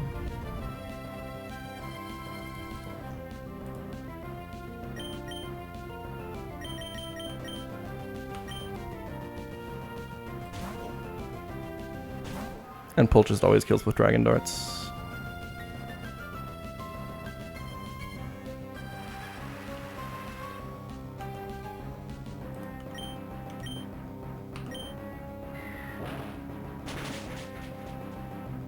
Jesus, okay. Really unfortunate that I had to use a scale here, but I just couldn't find another line.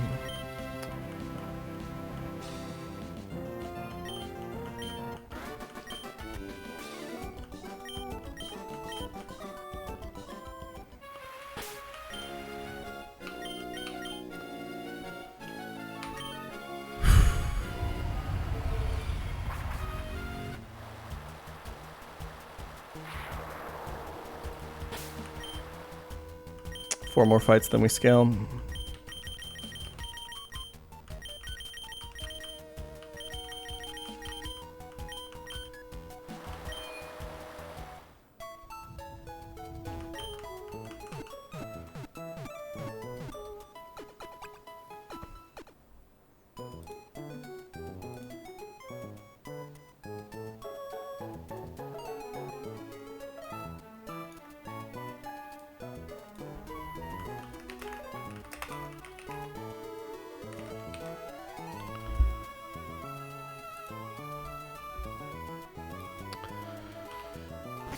All right, folks, we're going to do a quick sponsored segment.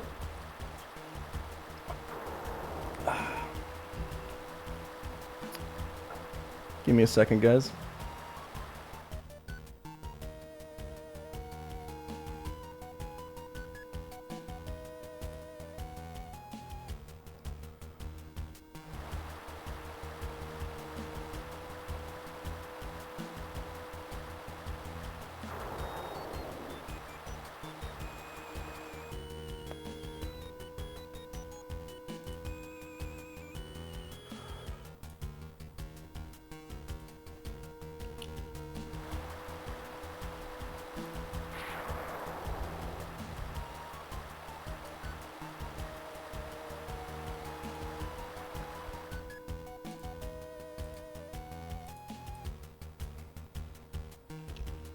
God, it's so warm in my room, man.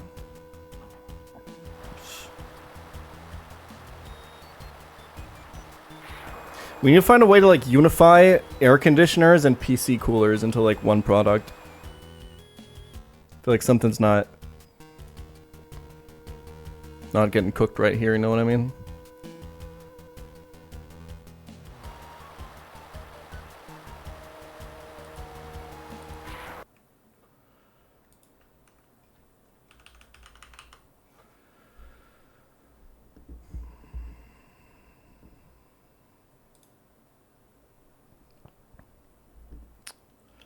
Okay, give me a second.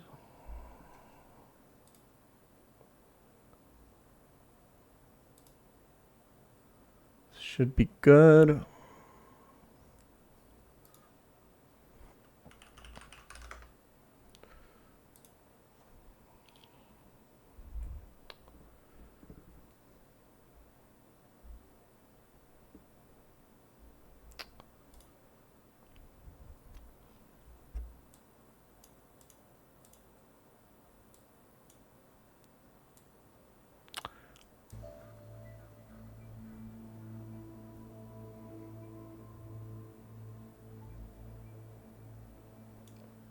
I think this should be good.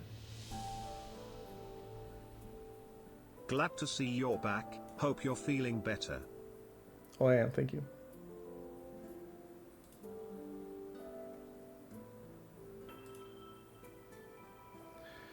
All right, folks. Sponsored segment of the day. We're going to play just for a little bit. We'll get back to Run&Bun in a second, but I want to talk to you guys a little bit about AFK Journey, the sponsor of today's stream, okay? Listen, I know what you're thinking. It's a mobile game, okay? But, and this is no joke, I was in bed with fever, like, for a long time. And before the sponsor segment, they told me, hey, you should play the game for a bit to, like, familiarize with yourself so you're not just playing the tutorial or whatever, and so you can actually talk about what's going on in the game. And I'm not kidding. I actually ended up playing it, like, a lot. with like videos playing in the background and stuff, because it was like a perfect like kind of my brain's kind of shutting off. I'm in a fever dream. I don't know what's going on kind of situation. And like the graphics and the music and shit, it calmed me. It really did. It was kind of cool. Finally he plays AFK Journey. Was getting bored of that spreadsheet game. That's what I'm saying, Small. Thank you. So this is AFK Journey, and it has a lot of like familiar tropes that you know from like other AFK number go up kind of games, right? But what actually hooked me about it, for me personally, I felt like, and I just want to talk about what I thought was kind of cool about this game, like personally for me, not even what's like in the sponsor sheet or whatever. Like, there's a lot of streamlining in this game that I actually think is really cool. Because like we talk a lot about like ROM hack development and stuff like that, right?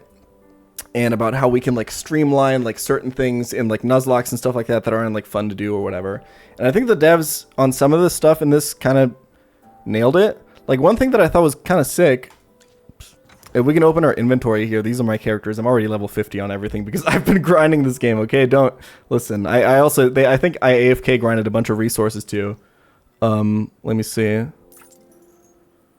Oh yeah, give me that.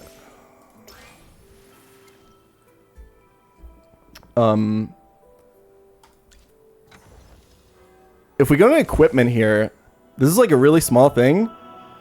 You don't have to like swap equipment from character to character or whatever and like always like micromanage all your equipment and everything. You just have one equipment page for each class and you can just like automatically equip your best items on them with like one button. Instead of like going back and forth or whatever. I thought that was actually kind of cool. Like, they're just kind of eliminating the stuff that you don't want to do. And then you focus on what you do want to do in these games, which is, let's be honest, if we're all talking, like, if we're all being real, you want to see the numbers go up, okay? You just want a framework to see the numbers go up, okay? That's all it is. For me personally, that's like the psychology for me with these games, right? And then like this game also has like some nice art and stuff to look at as well. So I can literally just tap in here. I got a bunch of equipment from like AFK farming and stuff. And I can literally just tap into every class and just quick equip. Obviously down the line when you get more strategic with stuff, like this is probably not the way to go. And like we can like forge and upgrade these and stuff like that. But like for now, this has actually like been perfect for like just like progression through the game, which is what I've been doing. It's just like following the like main quest path. And I think there's like multiple quest paths too. I'm trying to get everyone to 51. At like if you go above like a decimal, like if you go 50 to 51, you always get like a big upgrade on every character. And I got a bunch of resources, so your characters don't level automatically. You have to use like the resources that you get from battles to manually level them up. So I'm trying to get to 50 here, and I do have quite a lot, and I can actually get a bunch of 51s here if I want to.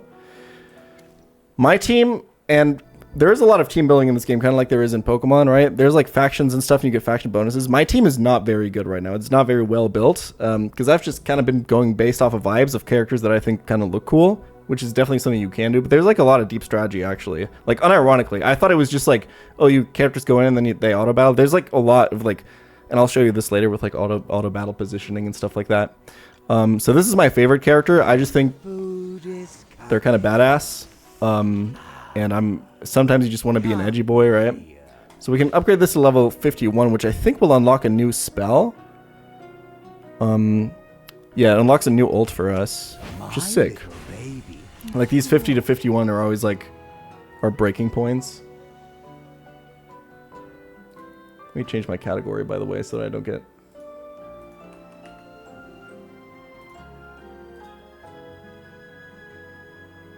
smitten.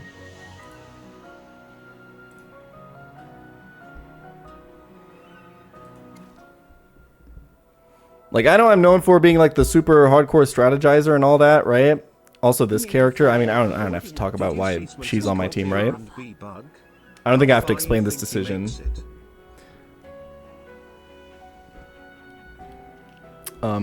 It's because she's a really powerful mage, guys.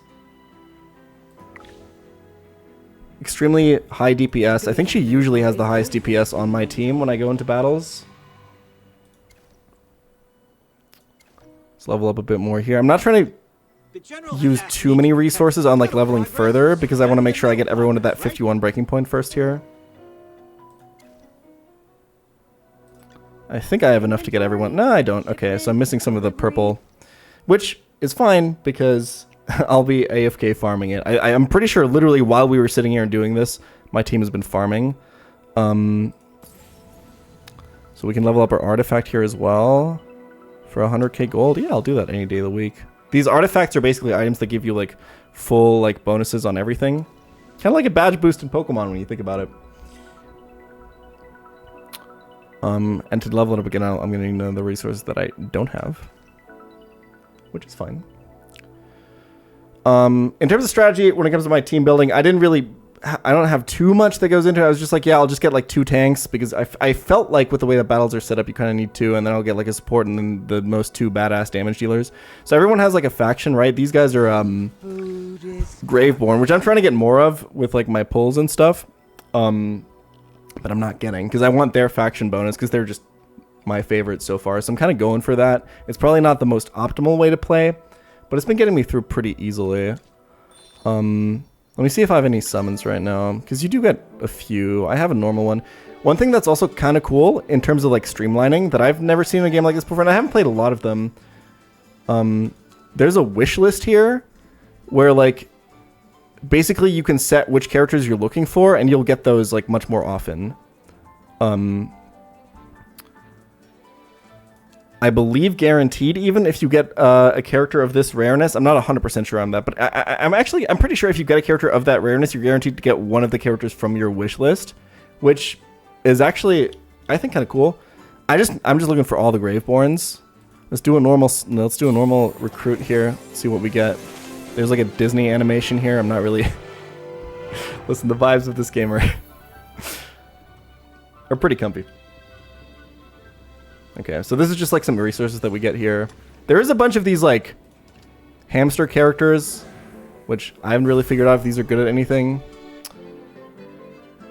Okay, we got a Covenant letter, which I think we can open here, right? Yeah, so this recruits like epic guys or whatever, like higher level guys. Let's see if we get anything here.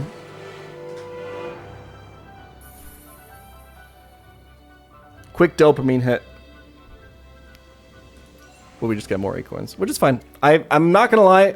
Listen, I've played this game for like quite a few hours now. I haven't quite figured out what I can do with the acorns. If anyone in chat playing this game can tell me what I can do with them, I'd be greatly appreciated. I don't really know.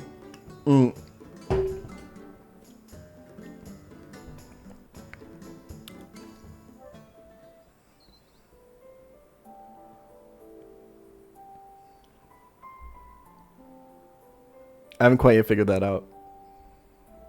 Use them to ascend characters. I know about ascending, but I thought... You desire an... Don't I need like this actual specific shard to do that I don't have? Don't I need to pull like the specific shard? Or is there a way... Bro's sweating. Listen, it's really warm in my room, okay? My PC is flaming right now. And I don't have the AC installed yet. Don't make me feel self-conscious.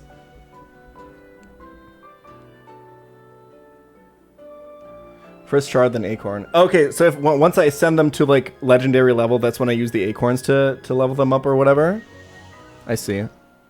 Okay, thank you very much.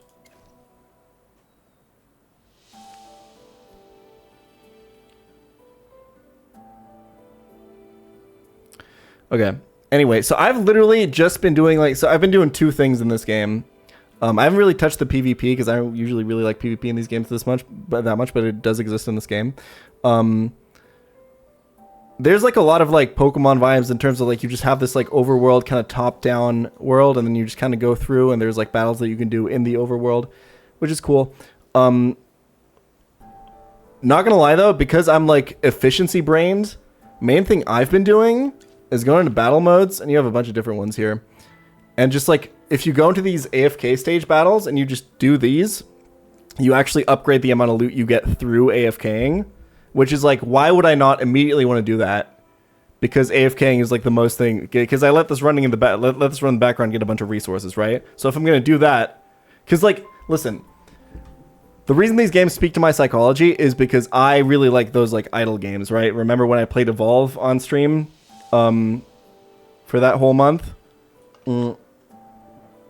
And in those games, you always want to, before you leave, right? You always want to set up just right to where once you leave your computer, everything's AFKing at like the highest like efficiency possible. So what I catch myself doing is like not even going too deep into the quest.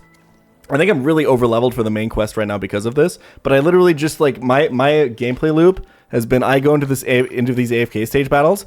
I do these, and then I upgrade the loot that I get from AFKing and the loot that I get from these battles as well. I use to upgrade my characters more, which means I can do more of these battles. And then like I'm kind of looping in this stage without even really progressing through the main story because I'm so focused on the main loop. So you have like a classic like auto battler setup here, right? With like the grid and everything. You can see where the enemies are going to be attacking. You want to like position your tanks accordingly. I haven't done like too much of the strategy, and I've been doing mostly auto battling, just like making sure that my positioning is always right, and then letting the characters do the work. Because like I said, I've been mostly playing this in the background. It is like kind of the perfect game for that.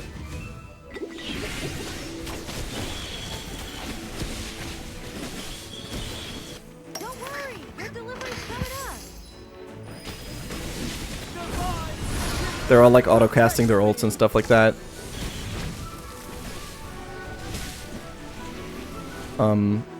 So these are all going to be really easy because I just like leveled up through like a threshold and I haven't done a lot of these in a while. So we're just kind of going to breeze through most of these until we hit a wall. And then we'll have collected enough loot to level up, and then you see where this gameplay loop is going, right? Where the dopamine receptors are kind of hitting it off.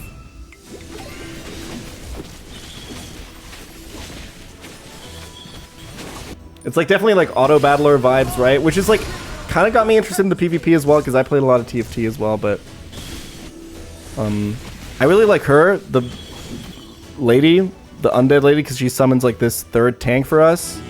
And I'm not gonna lie, I have a feeling that the tanks I selected these guys at complete random, and I feel like they're probably really mid. But I guess like this paladin looking guy has been doing a lot of work for me. He has like a spell that casts like pretty outrageous shields on everyone, so he's probably not that trash.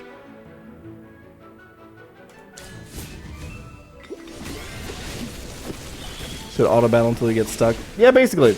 And you watch the numbers go up, right?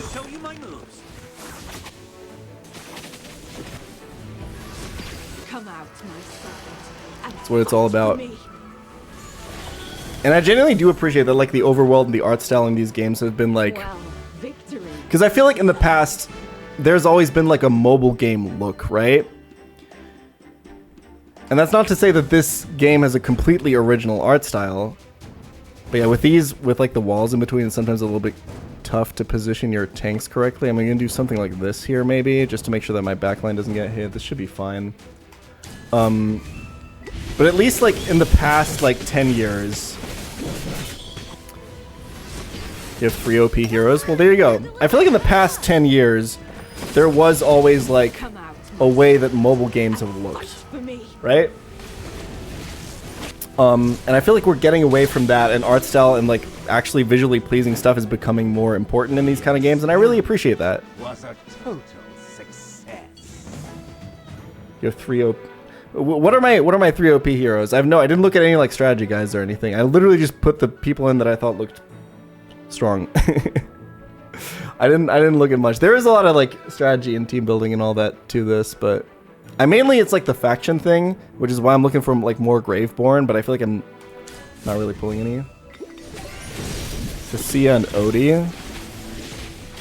Okay, Odie's not on my team. So you're saying I should give Odie a shot. Cecilia does feel really strong.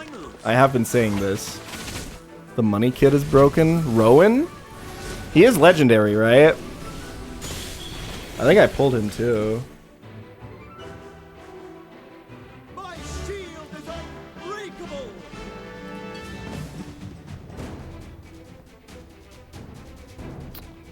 You don't really get like the environmental stuff that much in these auto battle stages, but when you're like questing in the overworld, there's a lot of battles that have like interactable items on them. There's even like puzzle battles, which I thought were actually kind of cool. Like you're locked into using like one specific hero, and then there's a bunch of like interactable items. Maybe we can find one later. I hope we can. Which one is Odie?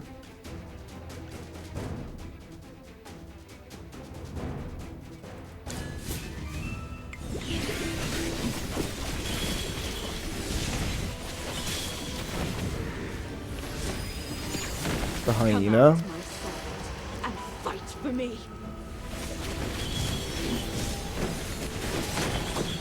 I see. I was just trying to keep everyone who's not Graveborn the same faction, because from what I understand, you get the faction bonus even if you don't have it fully filled out, right?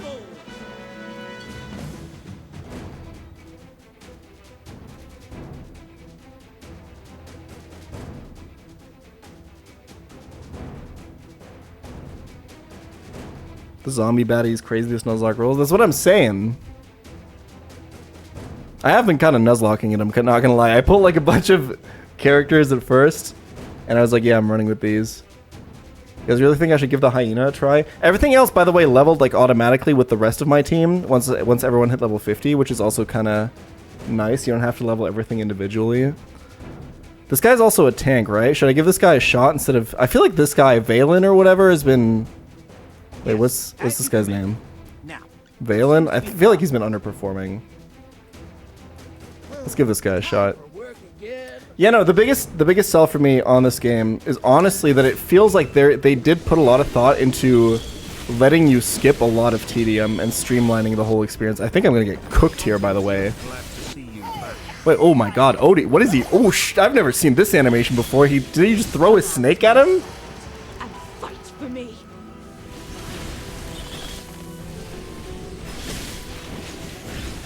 Yeah, this DPS in the back is causing a lot of issues, but I think we're winning this. Applies a dot. Oh wait, he's a marksman, right? Not a tank? I thought he was a tank and I put him in a tank position, I'm not gonna lie.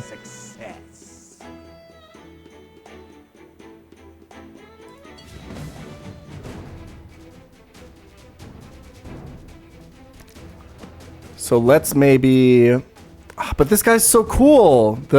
Great materials are everywhere.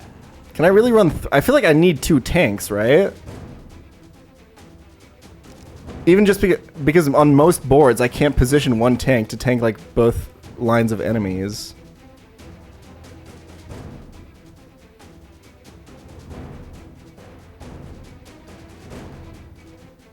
I feel like that's why I was getting cooked in that last fight. Alright, let's take... As much as it pains me, let's take out this guy, maybe? Entendre? To protect. Is that her? Okay, yeah, let's try some maulers, why not? Chat's giving me some good backseating today.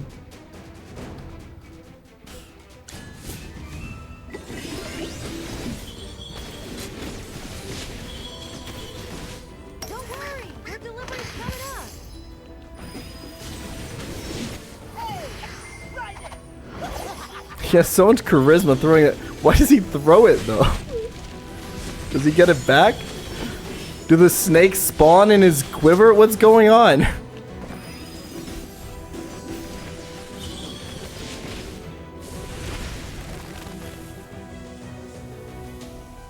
This is our victory. Town's a tank, okay. Wait, you can look at stats here, right? Oh my god, wait, okay. Cecia is broken. Wait, what is this? Holy. How did she heal more than my support?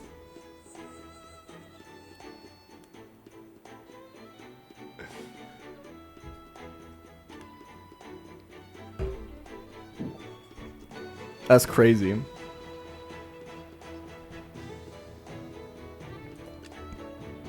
I don't even know which of her abilities heals.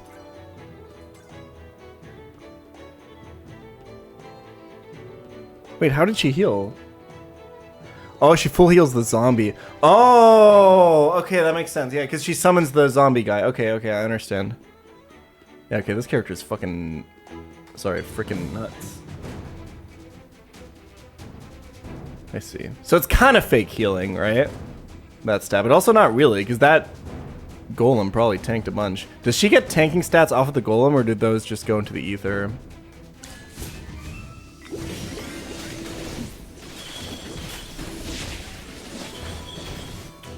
What is AFK Journey? Listen, if you like games where you just see number go up and your characters get better and better and you just want like a gameplay loop that just has you endlessly improving your characters and you can't like get away from it because it's an endless dopamine spiral, then this is Probably the game for you.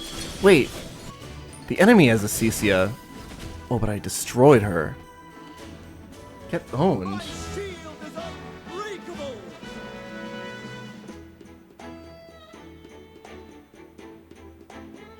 Okay, we're definitely keeping Odie because this walking animation is sick with it.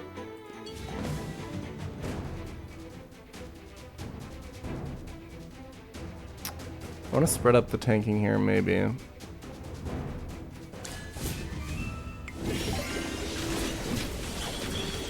Importantly, every character is really hot.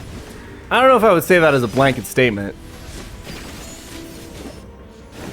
But the game is easy on the eyes in some regards. Ooh, perfect timing on that one. Jesus Christ, man. Come on.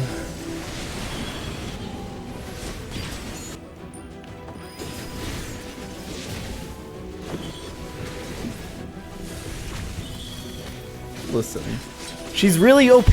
People were telling me this. That's why I picked her. That's why I put her in the roster. You guys are assuming way the worst of me. Alright, anyway, so this is what I mostly do in this game, is just spam this to upgrade my AFKing efficiency. And then I never actually AFK because I'm always stuck in the loop. I did get a bunch of resources here, so let's see if we can... Alright, so let's do the swap on the main roster here. How do I do this? So we were going to take Valen out for this gal, and then swap here. And then we confirm. And then let's see if we can maybe... I don't remember... Oh, the upgrade to 51 carries over. I didn't even know this. Okay. Let's see if we can get this guy to 51 maybe. Nope. Not enough blue stuff. Hold on. But I probably got something, right? Oh my... Okay. Ooh, baby. Did I get my login reward yet? I don't even know where that is.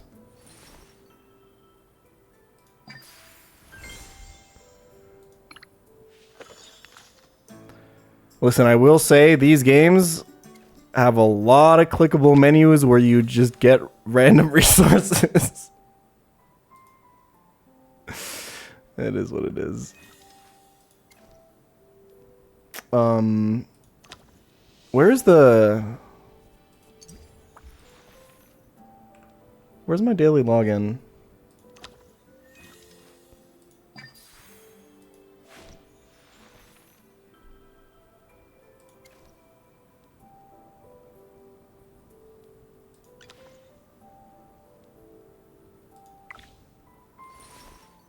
It's not here. Was it in here? No, right? No way.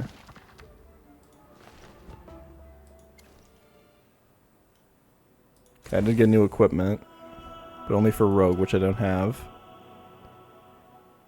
Is it here? I don't remember, man. All I know is I have a summon, so...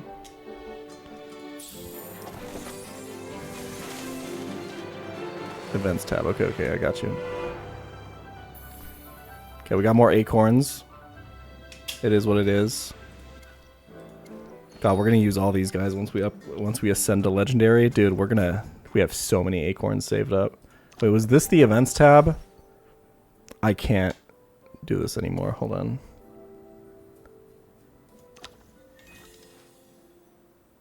I'm so lost. I'm so sorry. Well, I guess I'm never getting my daily login reward. Anyway. So, I'm not... Because, you know, you guys know I keep it 150 with you guys, right? And I tell you stuff honestly when we do these segments. And, like, I'm not going to lie. There's a lot of story in this game and a lot of dialogue. And some of it looked pretty interesting. I haven't been reading any of it.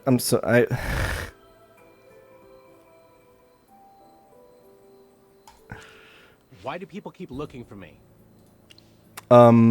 So, like, we could go over this part, and like I just want to let you know that there is a story. There is like multiple quest paths that lead down different stories and stuff like that, and there have been like some interesting character stuff that looked like interesting character moments, but I'm gonna keep it real with you because I did talk about the streamlining in this game. I've kind of been skipping it, which is an option that you get, right? There's different kinds of players in these kinds of games, and I appreciate that they put a lot of work into the story. And there's like voice acting and stuff like that, which is crazy. But it's just not for me. I just want to see the numbers go up, man. Investigate the fire. I can do that. Story doesn't make the numbers go. Well, it kind of does. See, like, this is the problem. Because now I skipped all the story. And now I have no idea why these 4 Andrews are, like, following me now. Because this is not, like, my party. Whatever, man. Top secret. Hell yeah. Wait, is this the events tab? No. I tried.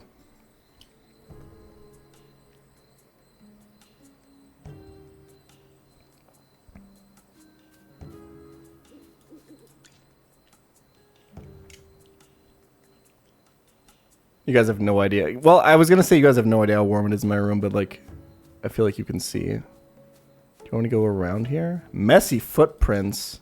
That's never a good sign.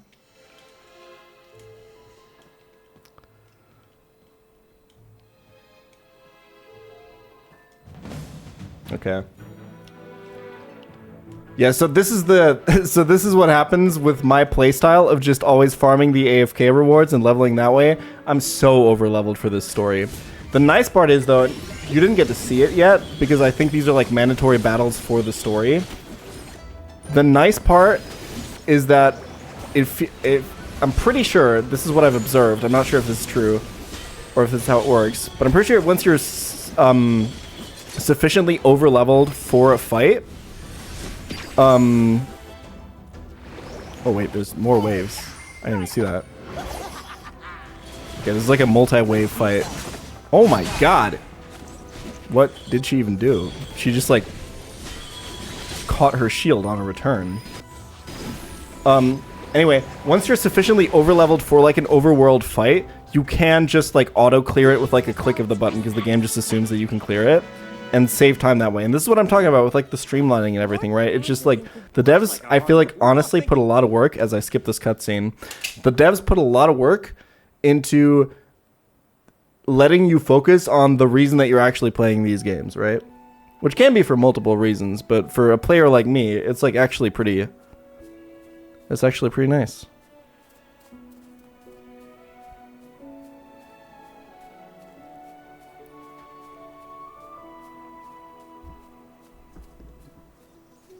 I'm pretty sure wherever I'm going, I could have fast traveled, but I didn't look at the map. Not really. Wait, can I can just fast travel here. Oh yeah, you don't need to be at a fast travel spot to fast travel somewhere. You can fast travel from everywhere. I didn't even know that. Because I haven't been reading any of the dialogue. You know about autopathing? Yeah, I know. You can like set it so that like your character automatically paths to the next like quest location, so you don't even have to pilot your character if you want to AFK even more. Which is, again, a respectable decision by the devs of being like, yeah, we put a lot of work into the environments and the art style, but if you just want to skip it and you just want to see number go up, we can just go see number go up while you watch a movie or something, which is exactly how I've been playing the game. It's like perfect monitor 2 type stuff, you know?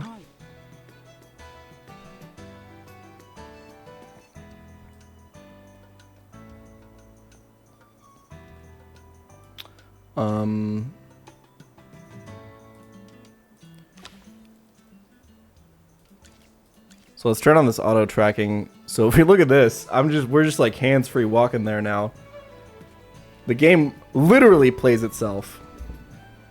And that might not be in line with like what we typically think as like challenge runners to be cool, but again, as someone who's just been bedridden for like 5 days, this has actually been a pretty enjoyable experience, I can't lie.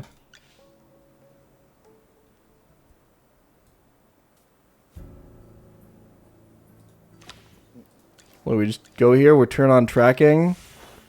It automatically fast travels for you. Goes to the next spot. Like, what more do you want? In any case, Don't you wish you could progress through like Skyrim or something like this? Oh, there's a battle. I have no context as to why I'm in this battle. I'm assuming there's bad guys.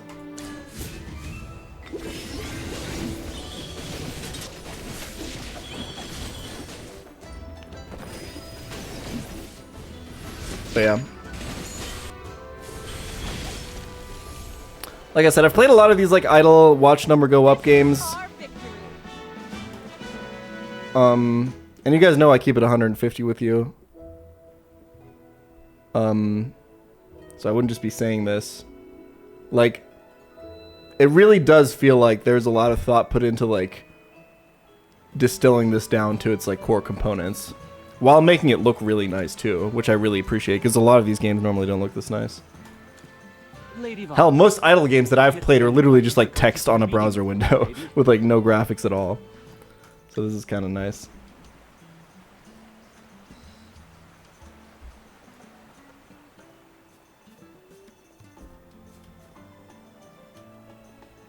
Wait. See, I walked again.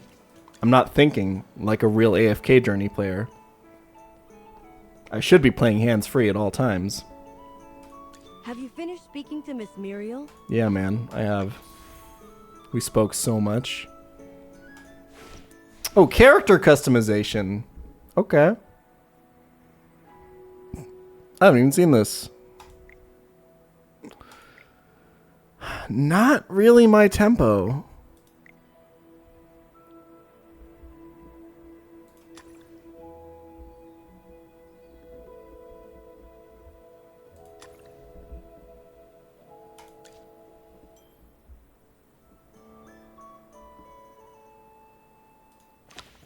But yeah, I think you guys get the idea. There is a bunch of other battle modes. There's this one where you get this like huge boss, and then you just try to do as much damage as possible and survive for as long as possible to it, and then based on like how well you did, you get rewards, which I think is a cool concept. There's also I'm terrified of this. There's Arena, which is multiplayer, which I don't know why. I have like thousands of hours in StarCraft 2 and League of Legends. Never had anxiety in those games, but in these AFK games, I can't play. I get way too anxious going to the PvP, but I've heard it's nice. You can do stuff in guilds. You can join guilds, obviously, like in all of them. And then you got like the honor duels here, which I believe is also a PvP. I haven't actually done this yet.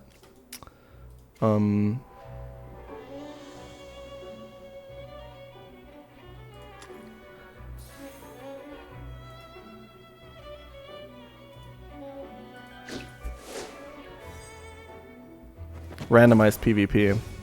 Oh yeah, this is like, oh wait, I saw this. Oh, why haven't I done this yet? It's like arena. It's like you don't actually need like the OP kit. This is actually, yeah, because every time I go into PvP in one of these games, I'm like, dude, I'm gonna run into people that have like way too high of a level team. But with this, you literally just got like a random array, and then you just start playing, right? Like almost like roguelike-ish elements I'm picking up here. Or whatever. Give me... Wait, this is awesome. Why haven't I done this yet?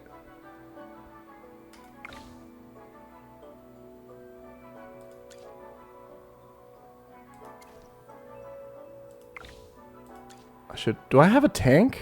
I do.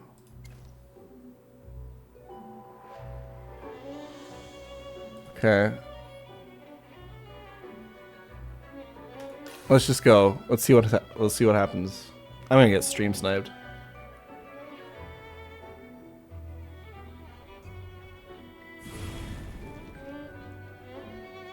Patty Paradise. 3 heroes a pop, right? I come to protect. So we go here with the tank, and then let's just do... I'm not familiar with any of these other characters, unfortunately. I don't even know what they do. This is a rogue. This is a marksman, so give me that. Fight. And then this is a support. I mean, like, I'm familiar with him. Fuck it, let's do this.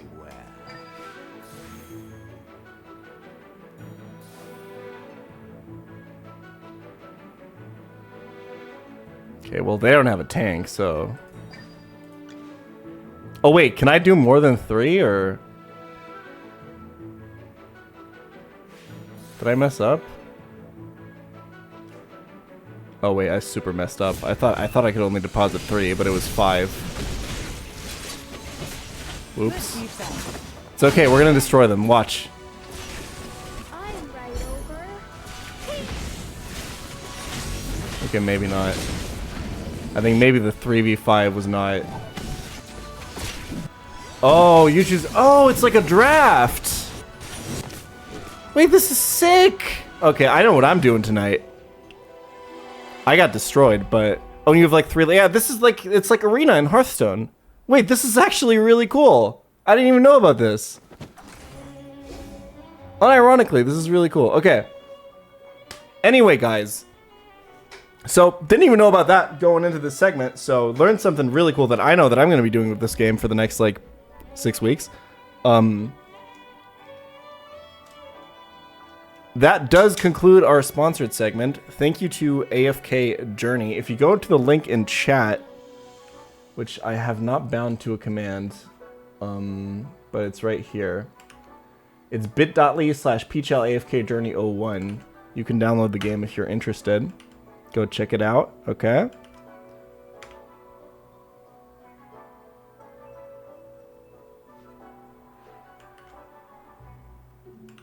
Shout out AFK Journey. Thank you so much for sponsoring this very stream. We all appreciate it. And genuinely, like, I was pretty surprised with how cool this game is. Alright. Give me 1 second.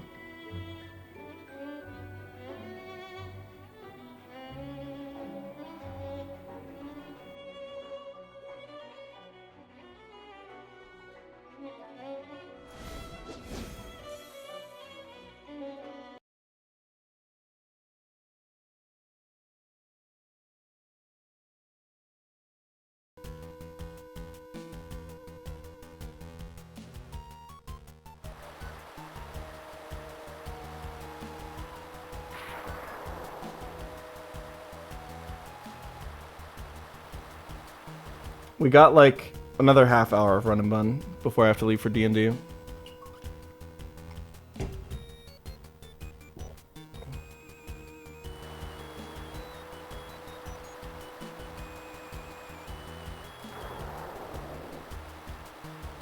Erratic weather theme goes so hard. It does, but you know what else goes hard? Fucking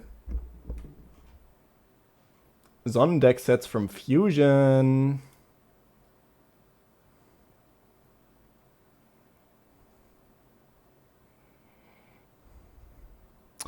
Okay, I've been warned about this over Quill.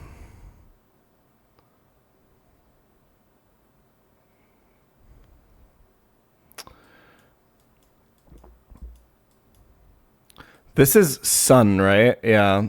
You wouldn't think it at first.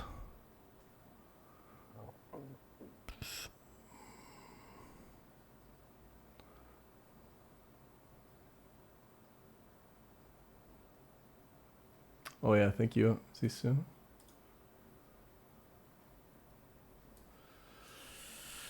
Run and Bun Hardcore Nuzlocke. There's a new category on Twitch that's just Pokemon. I think. Do we just start streaming in that? I think we do.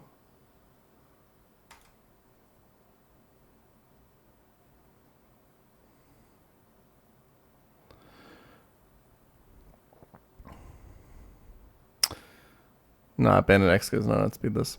So one thing I was thinking, so Specs Pult doesn't quite clear this, right? It is in fact a range. Even with scaled special attack that's already in the calc. Somebody mentioned, oh man, Scarf X guy actually gets pretty close to killing this. Somebody mentioned Absol, which is kind of interesting because you don't have to worry about hazards, and he can't explode on turn 1, and you do outspeed by exactly 1 speed point. The problem is the only way I can kill this, I'm pretty sure, would be Flamethrower TM, right?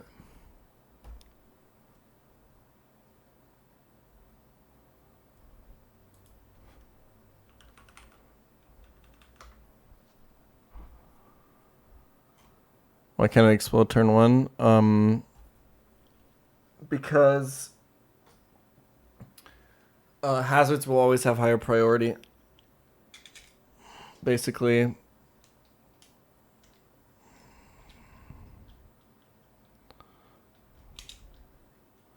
So if we taught this Flamethrower TM, which we only have 1 of, we could clean 2-shot this. And worst case, we take a Throat Chop, but usually we actually just get a layer of spikes for our side. Which could be good. The problem is you really do need to 2-shot it, right? Because, like,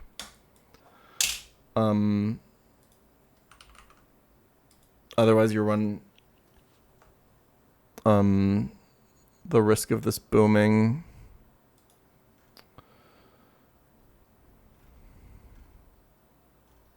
But I don't know if this is the place to use Flamethrower TM, if I can be honest.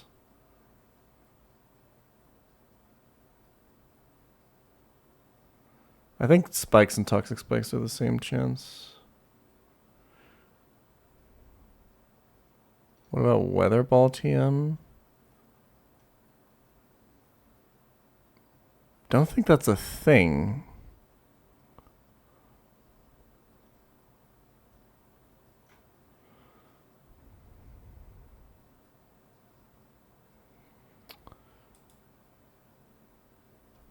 Oh, it is? Do I have it?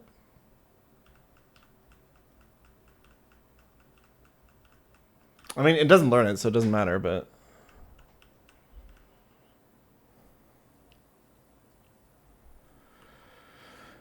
I'm pretty sure I have nothing that just clean kills this, right? Dude, Specs Salazzle actually gets super close. Aw, that's unfortunate. 0 special attack, Salazzle strikes again. Unfucking lucky, man.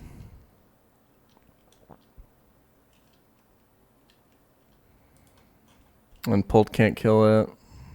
Both Pult and... this is really unfortunate.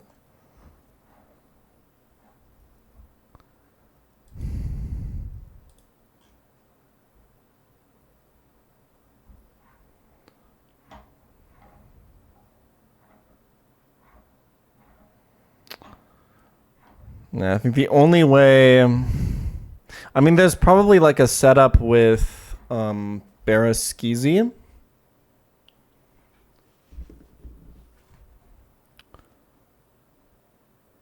Nidoqueen does not kill this.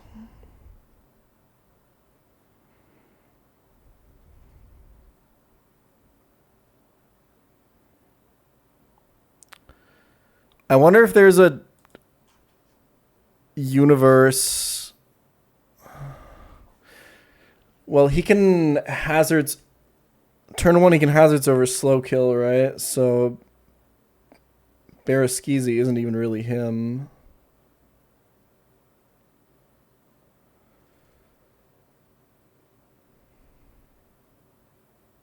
Well, X-Guy just gets intimed, right? So...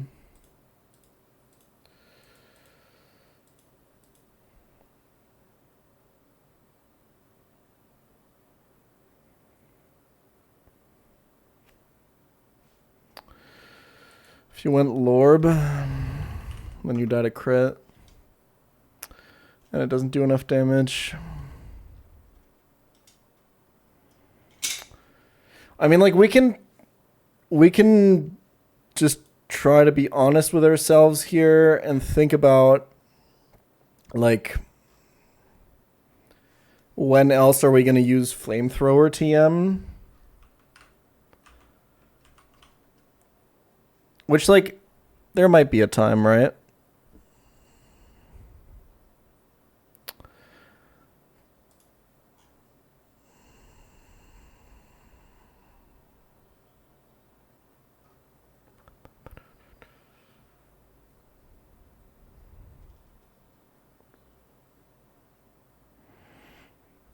Like, I can definitely see it happening.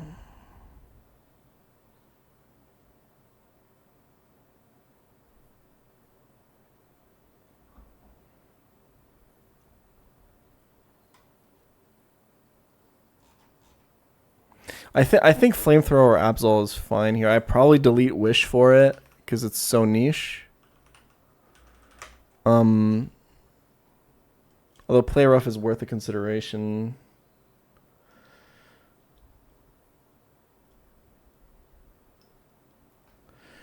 What's like... Okay, it's always Talon Flame after.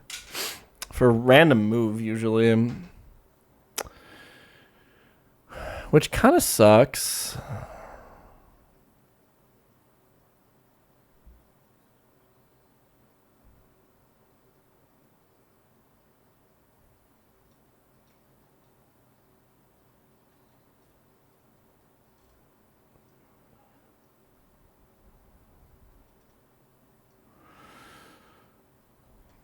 Let's see. Do I have a switch in for... I mean, like, I could go, like, Cara Costa doing business or fucking Rhyperior, man. But this has Solar Beam, huh? So... I mean, we can confirm Solar Beam. If we can use... Can we use Rhyperior on this Andrew, maybe? It's imaginable. Well... We would pivot and we would have to think about, like... Yeah, I guess we just go Arcanine, huh? I did delete Rock Slide on my Arcanine, which I will not lie, hurts a little bit at this point.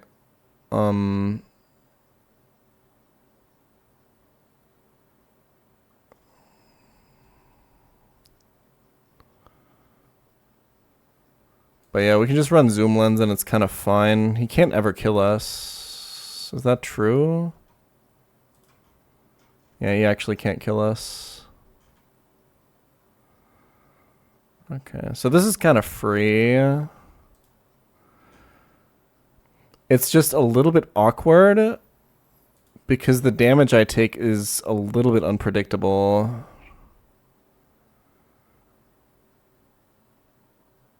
Because this makes my baiting a little bit inconsistent, which sucks. Because I am just slower than the Slurpuff. And then we can't get a consistent move from it, which means we can't predict Fairy Gem, which means we can't...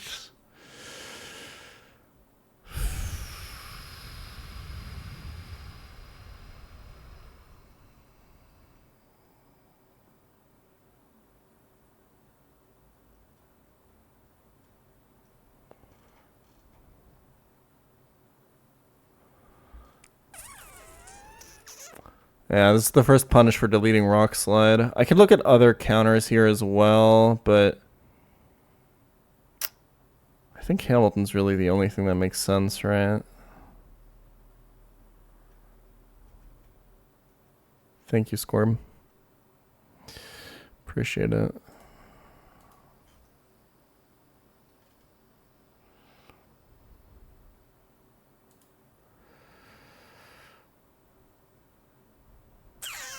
There's nothing really else that I want to switch into this.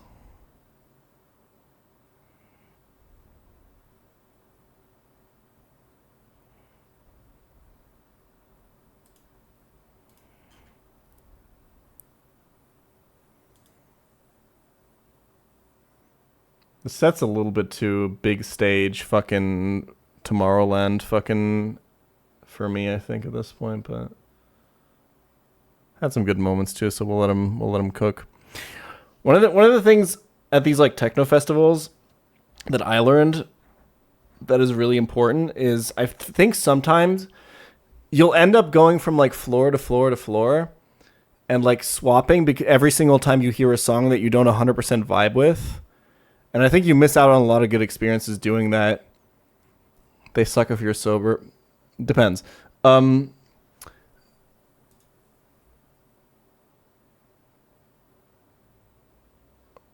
I think sometimes you just got to commit to one floor, you know, and just let the DJ cook for a bit. Because like some tracks are like build-up tracks and they kind of fulfill like a certain function in the set.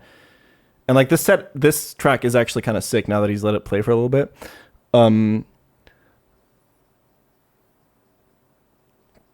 Yeah, you just kind of got to let them cook for a bit because like sometimes they're like building up to something and it takes for a while for you to click with like their style and the vibe that they're going for, and then when you do, it's kind of sick. Whereas if you keep switching, you don't really take in anything. Glad you're back, King.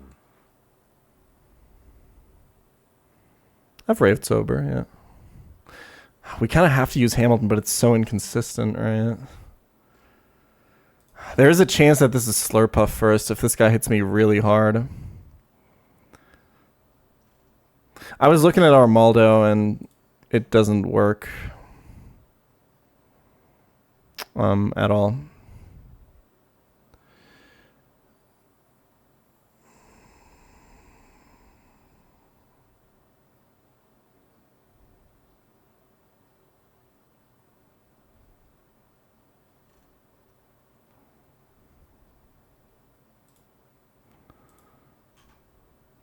I see what you mean.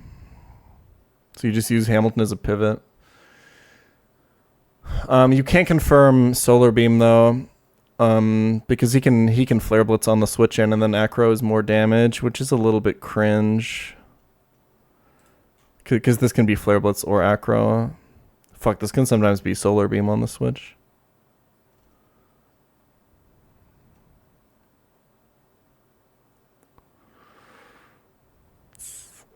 I don't love any of it.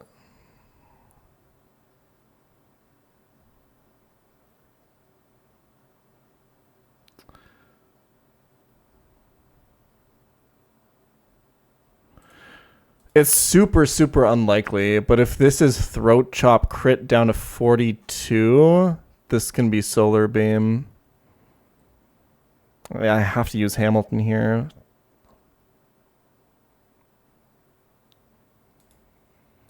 Oh man, dude, missing the rock slide sucks so much. Can I kill with like... Nah, Flare Blitz into E-Speed. Doesn't do it. If I want a Citrus. It doesn't have like... Yeah.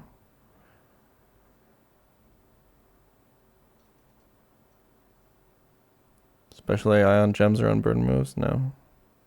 Just goes for highest damage.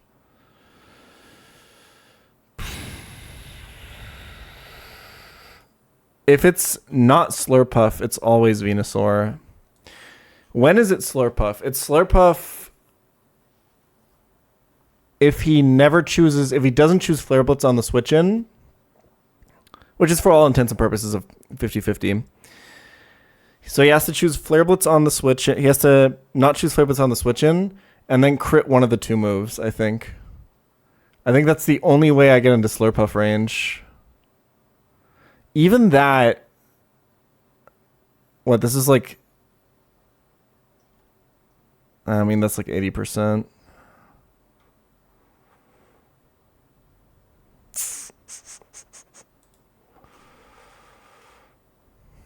Man, you can't... The fact that you can't confirm like a consistent move is really ass.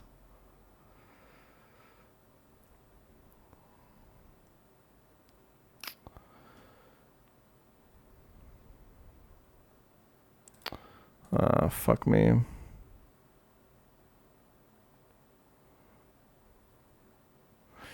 Yeah, I just can't... I can't play for the spikes. I just have to assume that There's no spikes. It's not about magic bouncing the spikes back. It's just to prevent them from going up on my field, because that's the only consistent thing that I can do. Oh, I watched Challengers. That movie was fucking sick. That was by far my favorite movie this year so far. The soundtrack was amazing. Thought there was D&D. Yeah, I'm leaving in like 10 minutes. Have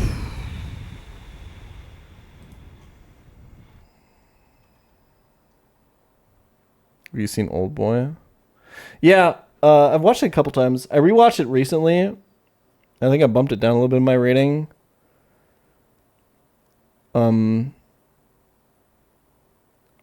I think it's a really sick movie, but I think it kind of drags a little bit in the third act.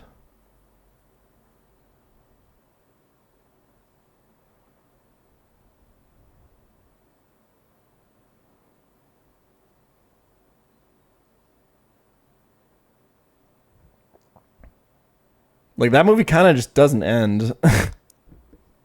You know what I mean?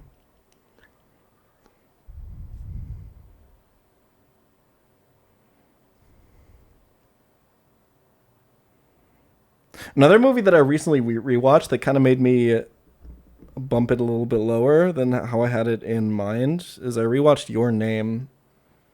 It was a great film.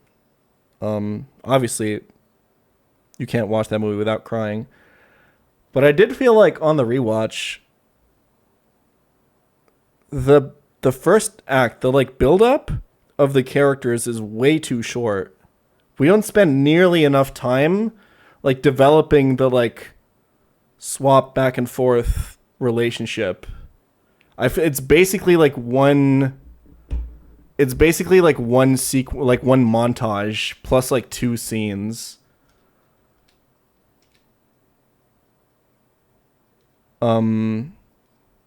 They needed like, I think they needed to cook a little bit more on like the first act to establish the characters a little bit better. Have you seen Everything Everywhere at Once? Yeah, it's like my favorite movie that's come out in the last like fucking 15 years.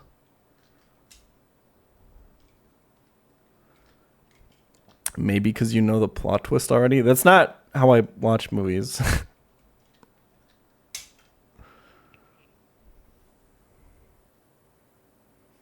Oh boy, next month is our 3-year anniversary.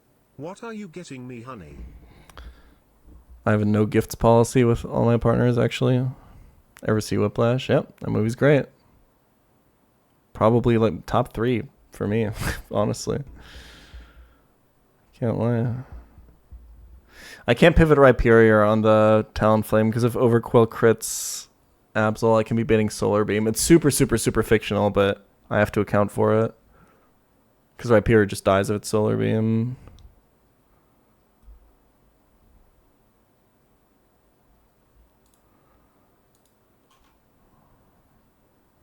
You a fan of Tarantino? Not as much anymore in recent years than I was like 5 to 10 years ago, but I'll watch a Tarantino movie from time to time.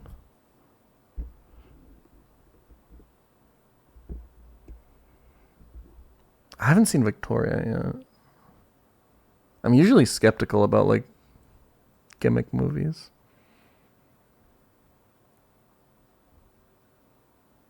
You know what's a sick fucking German film that came out recently that nobody saw or talked about? I really like that movie. The Teacher's Lounge. I did not expect that movie to be so nuanced and intelligent. It's really, really cool.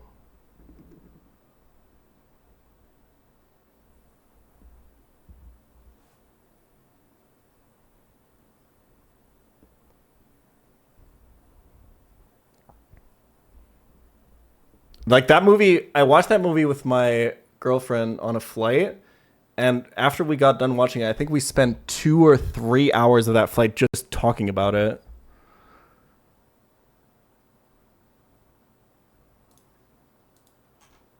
Like there was so much to like talk about in that movie.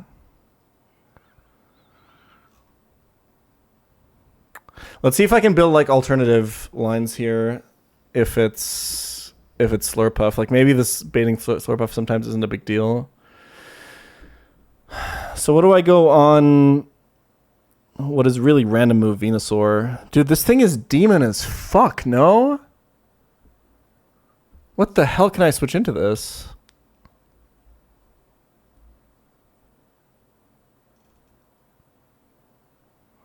How long on average do you plan for these fights? In a late game, I don't think... I can't... it's usually not under 2 hours.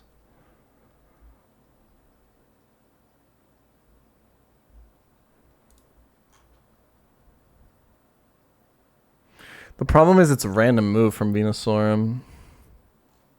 And I have to break the sash.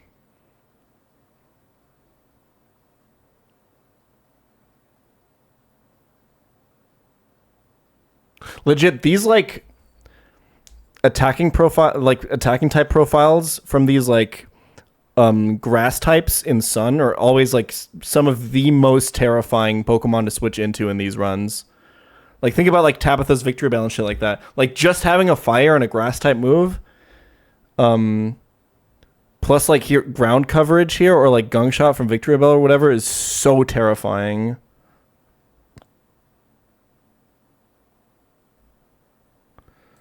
I agree that Araquanid looks really good. Basically, all it does is confirm Solar Beam. A lot of Dragon's Wall this. Yeah, that's true.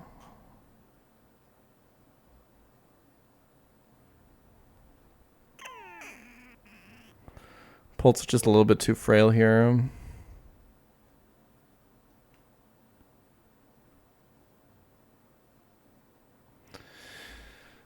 Does confirming Solar Beam give me anything? This thing is so fucking fast, man.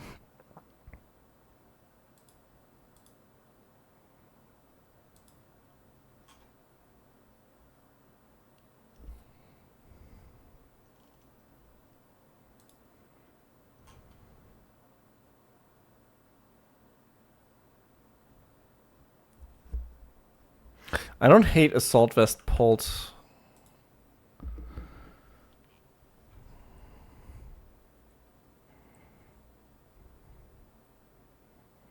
You do have to just darts twice.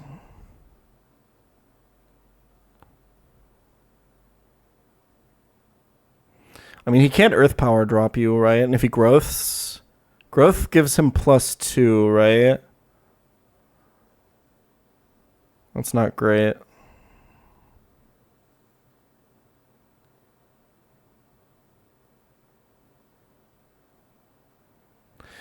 AV Pult is a maybe.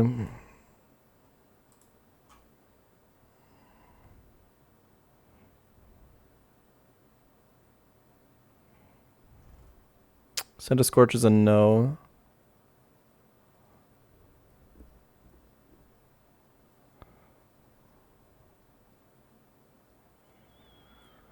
Is there anything I can think of? Not really. That likes to switch into this, like.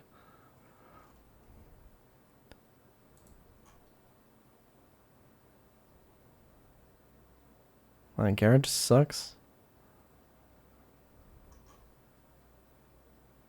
Like, you can't kill this. If you could confirm non-solar beam, which you can't. Not really, at least. By the way, how does it's got Earth Power for Dragalge, huh? Yeah, okay. What were you saying?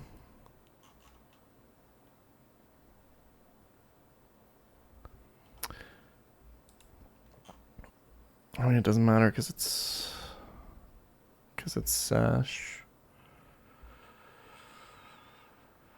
And this line is diverging too. Like, what does Pult even bait? That speeds everything, right? So Pult definitely baits Slurpuff. So I probably have to be ready for, like... I mean, we are Assault Vest, so, like, we can probably have this be Dazzling Gleam, but we can't rely on it being that. Ugh.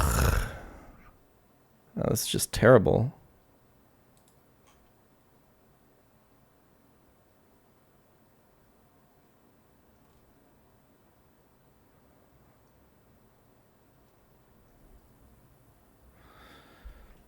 I don't think I have a single Pokemon that learns dual wing beat.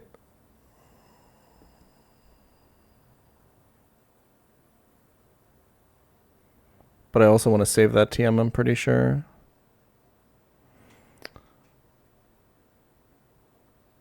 What route is this? Well, this is still like an inconsistent route because technically if Arcanine takes too much damage on Talonflame, we can get Slurpuff first, which fucks up everything. It seems like we're not really making progress, so I'm going to call it because I got to go play D&D. Thanks for watching, though.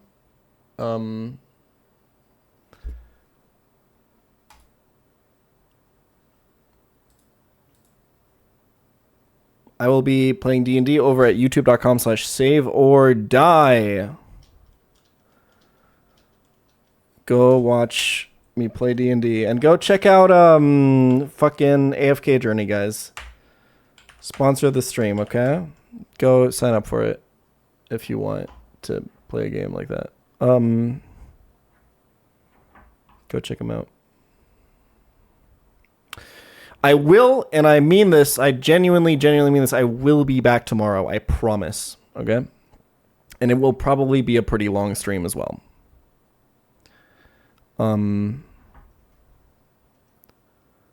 Probably not clearing Relly and Ian tomorrow because that fight's going to take like 2 days to cook, but ideally tomorrow we at least clear 2 fights and start cooking Relly and Ian. I think that's the play. Thanks for watching, guys. I'll be back tomorrow. Genuinely, actually, this time. And sorry for the absence for a while. I'm back now, actually. See you guys then.